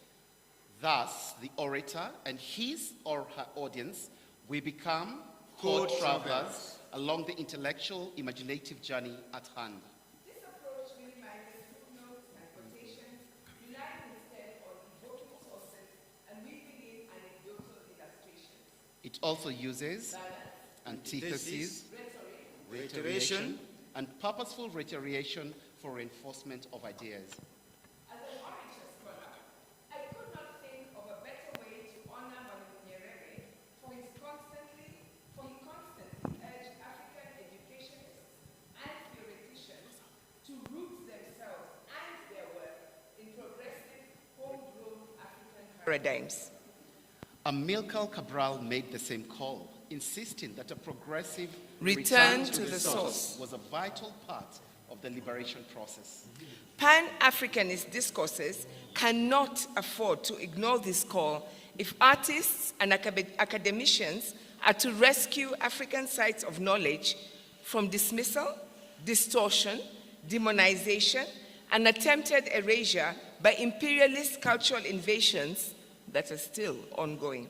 My address posits that a progressive return to the source is indispensable for the creation and flowering of liberated zones. That was the lecture. Now, the performance.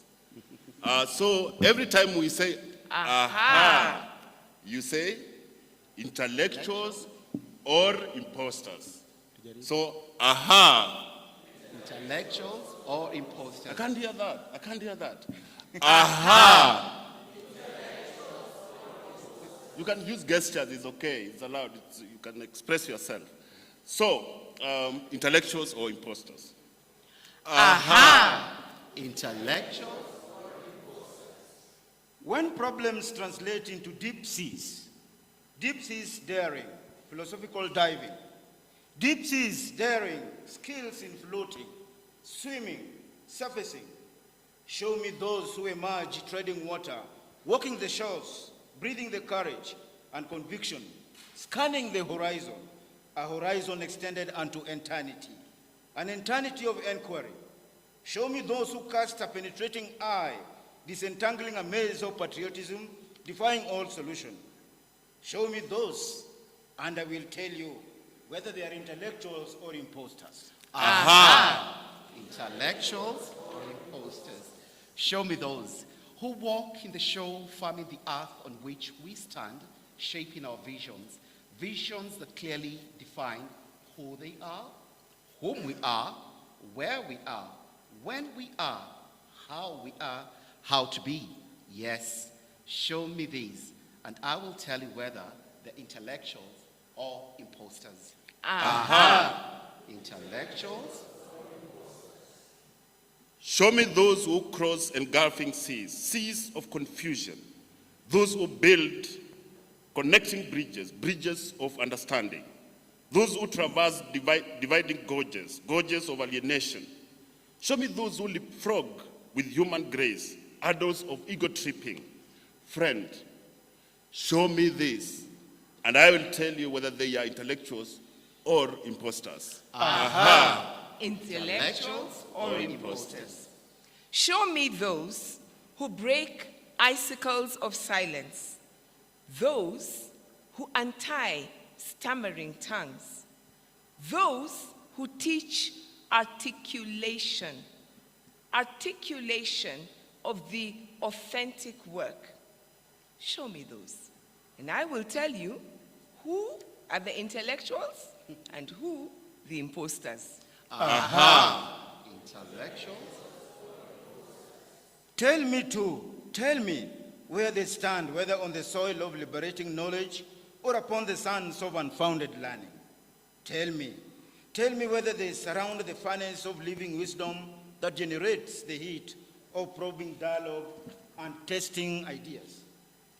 Tell me this, and I will tell you how I know them, how I see them, where I place them. Aha!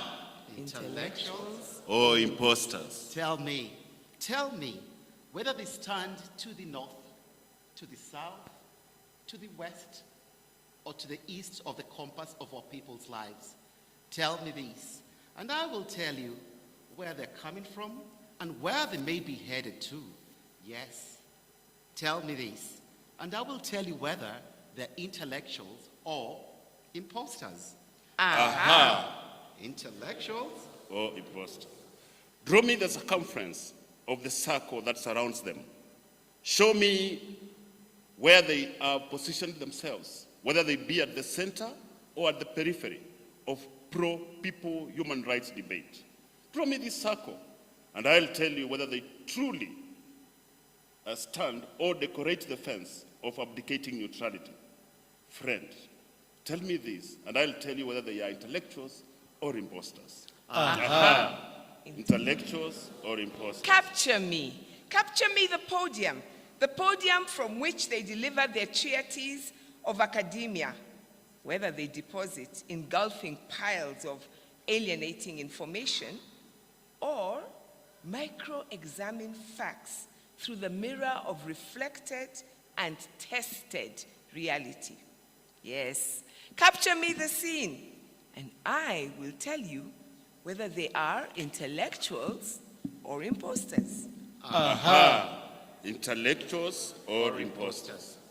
Capture me the grandiose scene of academia with its dawns and their wisdom. Capture me the scene, and I will tell you whether the missiles of their ideas hit the target or bounce back on an overlooking blank stone wall. Friend, capture me the scene, and I will tell you whether they are intellectuals or imposters.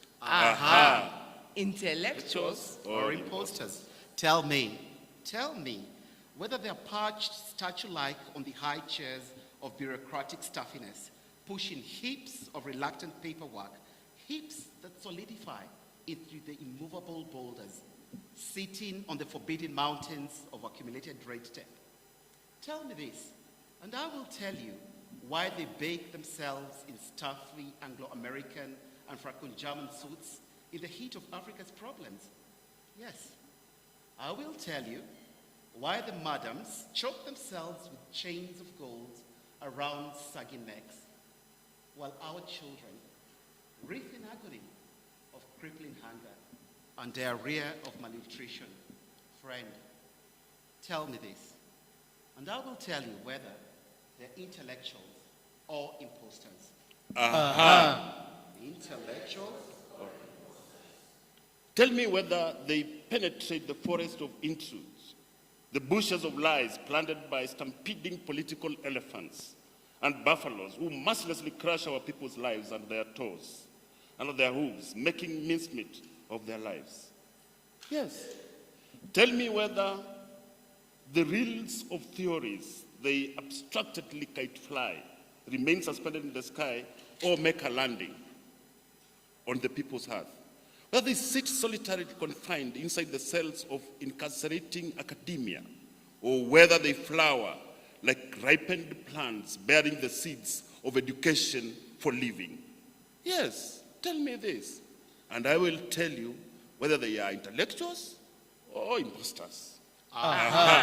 Intellectuals or imposters. Tell me whether their theories are active volcanoes erupting with fertilizing lava on which to plant seeds that will germinate with self-knowledge, seeds that will cross-fertilize into collective being.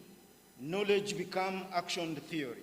Knowledge become living testimony of our people's affirmative history, liberated her story. Action theory, inscribed as a protest manifesto, realigning our people's averted humanity. Yes. Tell me this, and I will tell you whether they are intellectuals or imposters. Are you intellectuals or imposters?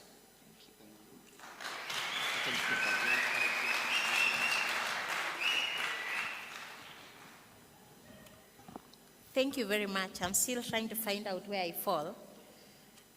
We are going to invite now Mumbi to give her remarks. Please welcome Mumbi Mugo. Thank you very much. Good afternoon, distinguished guests, comrades in the struggles, aunties and uncles, brothers and sisters. It is an honor for me to be here with you today and to have been asked to say a few words on behalf of my mother, Micere Mugo, and my sister, Njeri Koi. Before I proceed, I would like to recognize additional members of the family in the audience, in addition to my auntie, Dr. Muringo Kirine, who was with us earlier and had to leave due to an urgent family matter. Thank you to my mother's brother, Duncan Mutugi Gedai, his daughter, Jerry Gedai, Gidanda Gedai, for being here. Thank you too to my cousins, Wanjiro Gedonguri and Nana Marekia, in addition to my niece, Mudhoni Muganjenga, my father's cousin and my aunt, Dr. Wanjiro Kamau, and daughter, Lisa Devers. My auntie, Mrs. Wambui Marekia's in-laws, Doctors Tim and Jane Jora, and finally, my little brother, Theuri Washira, whom Jerry Koi, my mother, and I adopted into our nuclear family and who lived with us for many years in the US. Thank you too to members of the Pan-African Community of Central New York, Garnet Society of Central New York, and the United Women of Africa organization for joining us on Zoom, and apologies for the network issues. I think I was teasing Dr. Willie Mutunga that we might not have paid the internet bill. I love you and thank you all for standing with me here today. Deepest thanks to the Micere Githai Mugo Kenya Solidarity Group, led by my uncle and Kenya's former Chief Justice, Dr. Willie Mutunga, for all its work and for the beautiful program we have witnessed here today. I thank you from the bottom of my heart. My sincere gratitude to the Vice Chancellor and members of faculty at the University of Nairobi for allowing us to use this beautiful space, my mother's former beloved academic home, where she engaged in intellectual debates before leaving for exile in 1982. Asante sana to all distinguished participants for not only agreeing to be a part of this monumental program, but in so doing, enriching my mother's legacy by extending the celebration of her life and recognizing her contributions to this world. Sitting here today and listening to all that has been said about my mother, one might dare to believe that she was, after all, a deep thinker. My mother often spoke of a story that Uncle Chinua Achebe shared with her about a woman who often complained to him about painful moments in her life, wherein she would ask her maker, "Why me?" Uncle Chinua's response was always, "My sister, people never ask God, why me, when good things happen in their lives. Why is it that they ask this question when bad things happen? Who do they want these bad things to happen to?" So I am sure that as my mother and sister sat here with us today, Mom could only smile. Indeed, if in the course of the day she asked, "Why me?" my response, and I am sure yours, is that we are here because of your tireless pursuit of Utu, because you, Micere Githai Mugo, have left a mark on this world, and we are here to honor you. My world began to disintegrate on May 31st, 2023, when I received a call in the early hours of the morning from Kina Likimani informing me that my auntie, her mother, Professor Amata Edu, had transitioned. Informing my mother of this news was one of the hardest things that I've ever had to do in my life. It was on this day, It was on that day that I promised her that I would travel to Ghana for my Auntie Ama's send-off and represent Jerry Koi, herself, and I. Little did I know that my mother, also born on Saturday, as one of my Ghanaian uncles recently confirmed, and therefore also Ama in the Pan-African sense through traditional naming, would follow her sister only 30 days later, and in so doing, join my sister in traveling with me to Ghana in the hereafter. The pain of burying both mothers in the same month has been extremely painful, but what gift they have given both Kina and I. Even in our mourning, we both see this. We are bonded forever in this moment and have promised to continue to memorialize our mothers and ensure that their legacies live on. I would therefore like to thank all of you for understanding my need, or rather request, to let us bury Auntie Ama first. Thank you too for postponing this event until after we had laid my mother to rest in her home in Syracuse, New York. I do recognize the fact that in Gikuyu tradition, my mother should have been laid to rest soon after she passed on, but as has been captured here today, and in her own words, she did not bow down to containment. Knowing the deep love and respect that my mother had for her elder sister, I am confident that she would have wanted us to focus on Auntie Yama's send-off before attending to hers. This, after all, was the Utu-centered person my mother was and forever remains. Over the past 5 weeks, I have been humbled and moved by the outpouring of love and solidarity. Thank you to all the members of the hashtag Celebrating Micere WhatsApp group for memorializing and celebrating my mother as you have done and continue to do. Thank you to all who helped create what can only have been called a spectacular 4-day send-off in Syracuse last weekend. From the first night of celebration to the final day in which we laid her to rest, the weekend was packed with love, solidarity, as hundreds came to celebrate my mother with me. Speaking again on behalf of my mother and sister, I can only say, asanteni sana, tumeshukuru. This demonstration of a common shared humanity which my mother embodied and which has been shared by so many that loved her, especially those in this hall today, is truly overwhelming. When a person sacrifices their life for the love of country and the betterment of its people, it's only right that we honor them. And so I thank you so much for recognizing the need to honor Jerry Koianai's, Syracuse, New York, Kenya's, Africa's, and the global Pan-African world Shuja, Micere Githai Mugo. Thank you very much.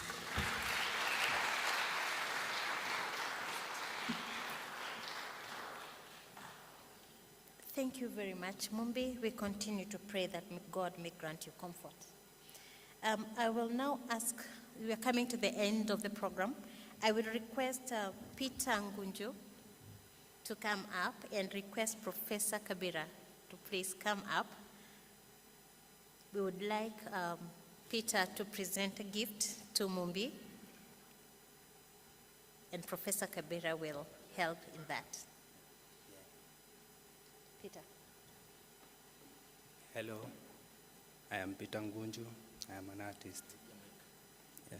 I am an artist. I and Willie Mutunga had a gift for Mobi. I would like you to come over so that we can present the art.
I had a little something to say.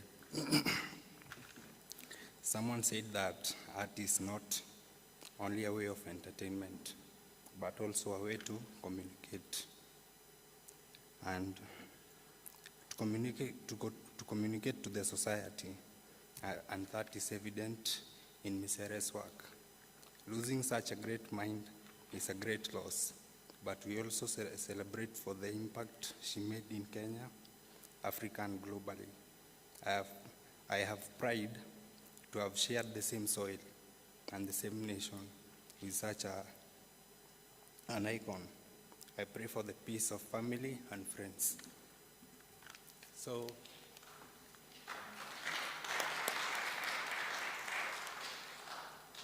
in this art, I wanted to spice up a little bit of her image and her story, so that it will not only be a picture, but when someone is looking at it, will also see what her achievements, as I have written all over the background. Okay. Thank you.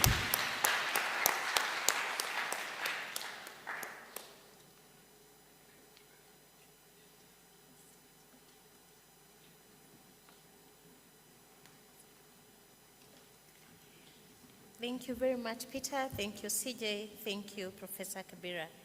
We're coming to the close of the program, and the next person I'll invite on stage is the person who is going to give us a vote of thanks. That is Dr. Kenneth Obongi, Chair, Department of History. As Ken comes up, I like reminding him that we adopted him. He's a great friend of the Department of Literature. We adopted him as one of us. So he's going to give us the vote of thanks, but before he speaks, I'd like to thank you very much for being so patient, and it's been a great honor being your host today. Thank you very much.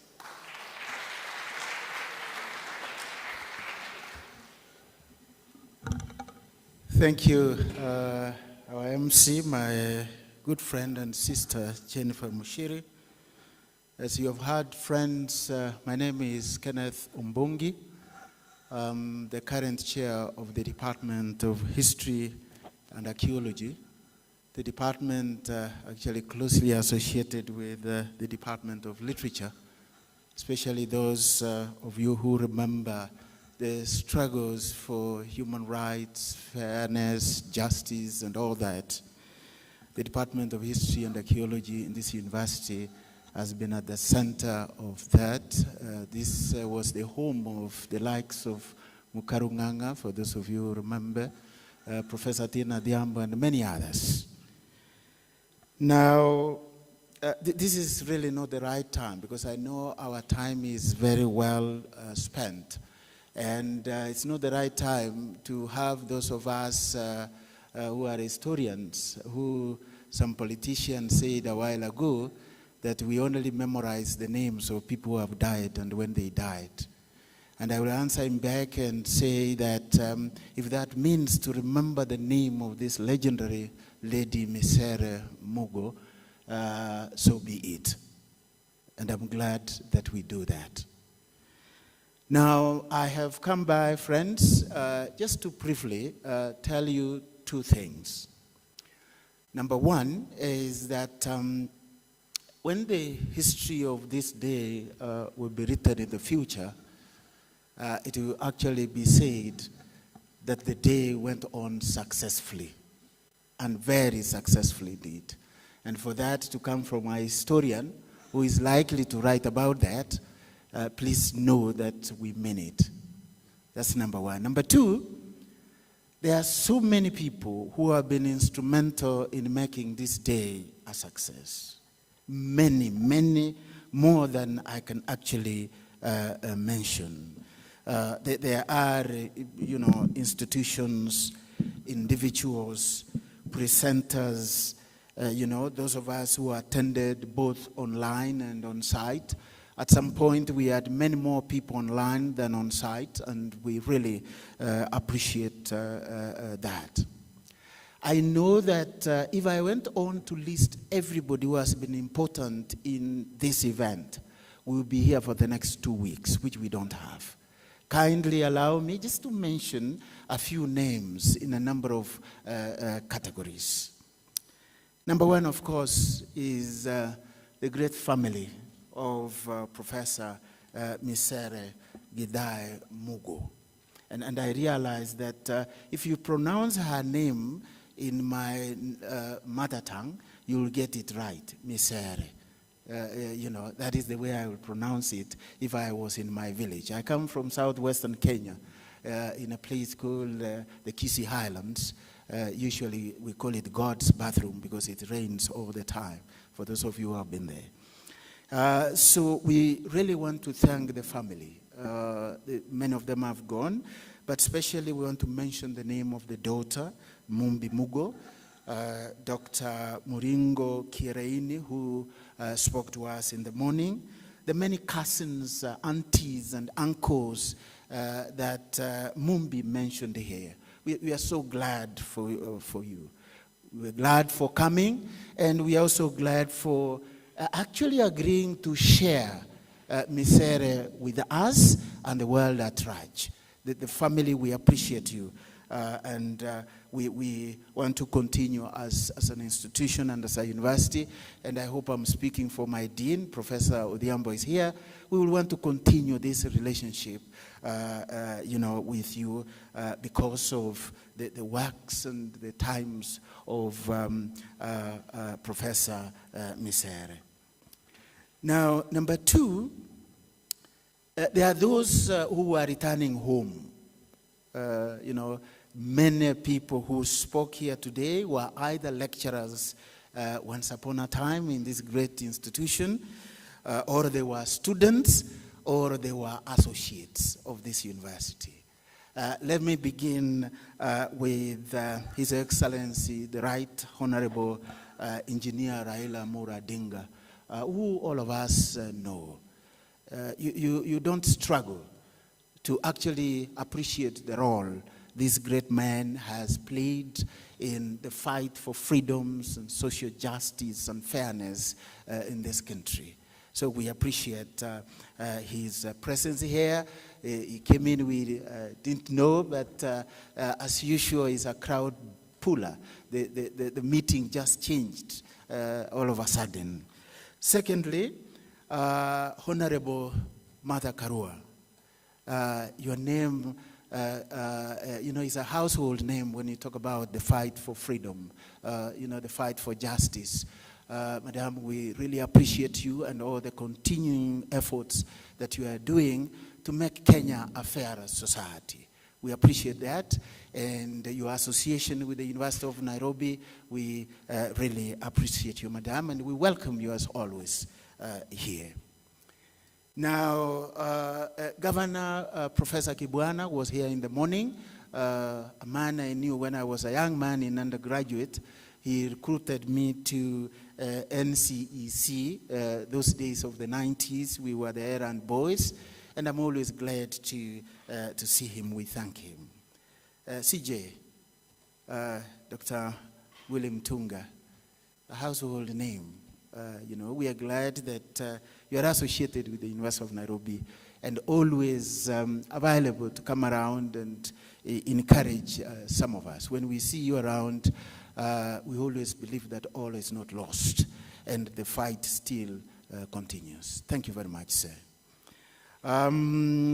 Governor Professor Anyang' Nyong'o, who was online, a very good friend of mine, we appreciate him. And thank you, Prof. I don't know whether he's still online, but whoever is online and knows him say that the University of Nairobi really appreciates him as always. Professor Wangui Wagoro, all the way from London.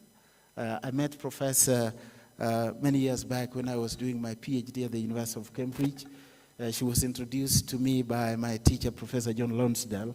And thank you, Prof, and always come around. This is home for you, and we appreciate you.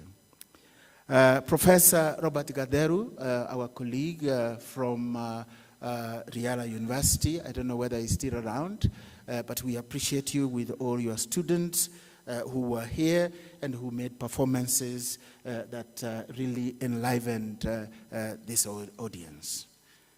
Professor Ngotho, thank you, sir. You've become a common feature in the University of Nairobi now. You were here last year when the department hosted you for the conference on Mau Mau. And I said, and I will repeat it here, that if we were in the old days, you know, tonight, some of us could have not slept in our houses for hosting you here in the university. I said that last year.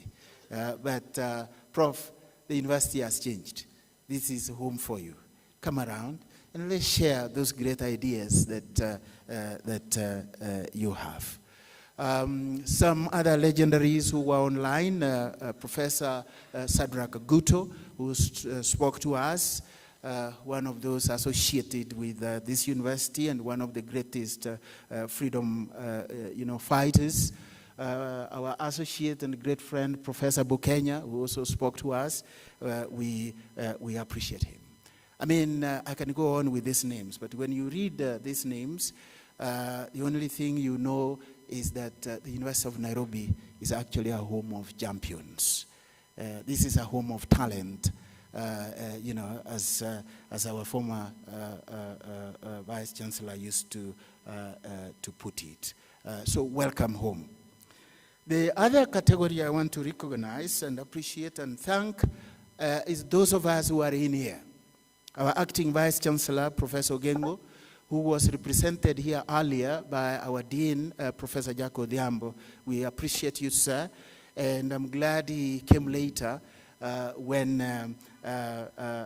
Honorable Tinga came, just to say hi to him because of that respect, despite the fact that he was busy. So we appreciate him. We appreciate our Deputy Vice Chancellor, Research, Innovation and Enterprise, Professor Margaret Hutchinson, who was represented here by the Director of Research, Professor Munyoki. I don't know whether Professor is still here. We appreciate. We can't forget our mother, Professor Wanjiro Kabiro. Prof, you give us hope. Every time I see what you are doing at the African Women Center, I always see hope in a situation of hopelessness. You encourage us, those of us who are young, and you clearly show us that it can be done. Prof, we appreciate you. We really respect you because you have led the way by doing. I always say, I will want to be like you when I grow up. I need your blessings, Prof. Thank you very much. The last group are the organizers. Many people were involved in this, both from outside and from within the university. Allow me, for want of time, to specially mention the name of my colleague and my very good friend, Miriam Musonye Maranga. I pronounce that the way I will pronounce it in my village, Maranga. Thank you, Doc. You've worked so hard to put this together along with the other people, including Professor Wangoi and many other groups. And this was worthwhile. This was worthwhile. It could have been a very sad thing if the University of Nairobi did not do this.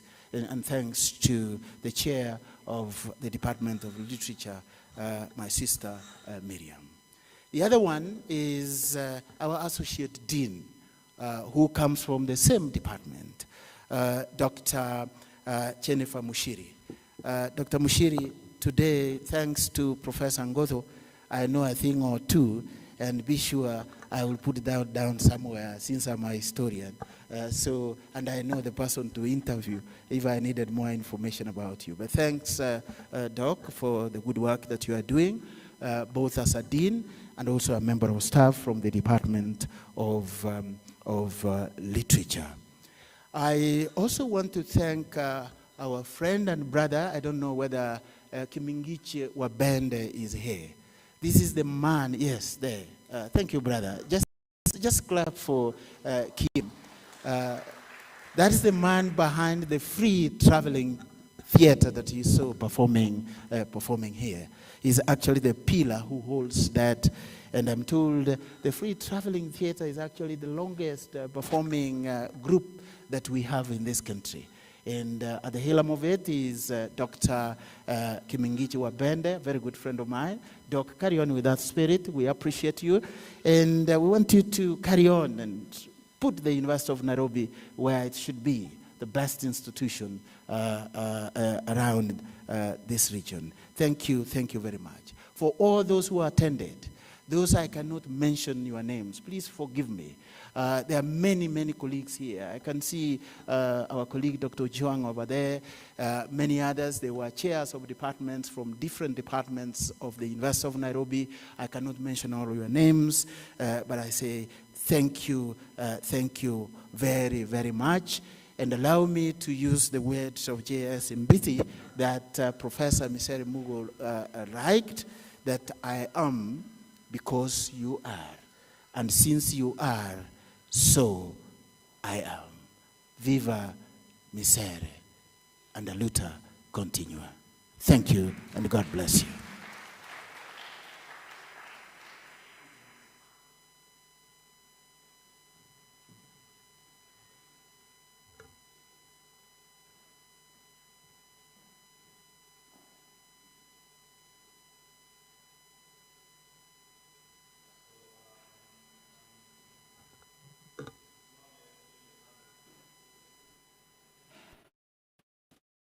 Social justice, please join me.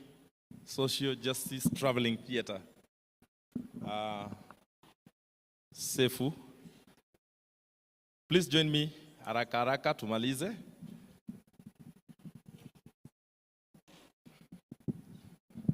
And this anthem is sung in a way that Micere Mugo directed us to. So this is how we're going to sing it.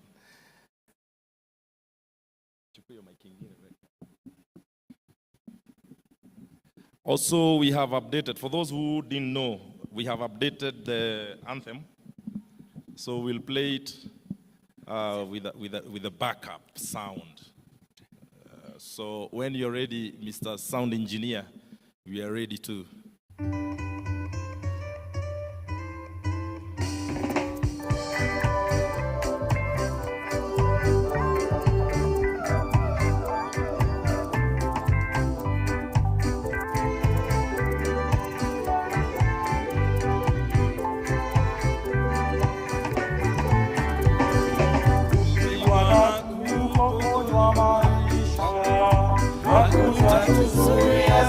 Wananchi kunyakuwa uhuru wetu na haki ya jasho letu, haki ya jasho letu. This one is for Micere Mugo. This one is for Utu, Ubuntu, Omundo. This one is for Africa. Kupiga magoti mbele ya hawa wauaji, bila shaka sisi pia ni watu, hali ya utumwa tumeikataa. Kata. Hali ya utumwa tumeikataa. This one goes to Okot Bibitek. This one is for Mekatilili wa Menza. It is for Filmasho Kimali. Mashamba yetu tupiganie uhuru wetu, tuikomboe elimu yetu, utamaduni na viwanda vyetu, tukomboe utamaduni na viwanda vyetu. Yes, this one is for Mudhoni Nyanjiro. This one is for all the fighters in the Mau Mau War. This one is for all field marshals. Hatutaki tena mauaji, ili kupetuli angushe, haki na uhuru zichanue, haki na uhuru zichanue. This is for Baldwin. This is for Ngoge Wadiongo. This one is for you. This one is for all of us. Wakenya na haki zetu, Wakenya tupiganie mashamba yetu. Wakenya mashamba yetu, Wakenya tupiganie katiba yetu. Wakenya katiba yetu wa Kenya tutekeleze. Yes, we remember to remember. We remember not to forget. We remember to remember. Those dismembered, let us remember not to forget. Let us remember Steve Biko, Pio Gama Pinto. Let us remember to remember. Mekatilili wa Menza, may we remember. Siokaraine, remember not to forget. Let us remember to remember. Wakenya, Wakenya, na haki zetu Wakenya, tupiganie mashamba yetu Wakenya, Wakenya, mashamba yetu Wakenya, katiba yetu Wakenya, Wakenya, katiba yetu Wakenya, tutekeleze. Ole yo! Yo! Ole yo! Long live! Long live the spirit of Micere Mugo, long live! Long live! Long live the spirit of Micere Mugo, long live! Long live!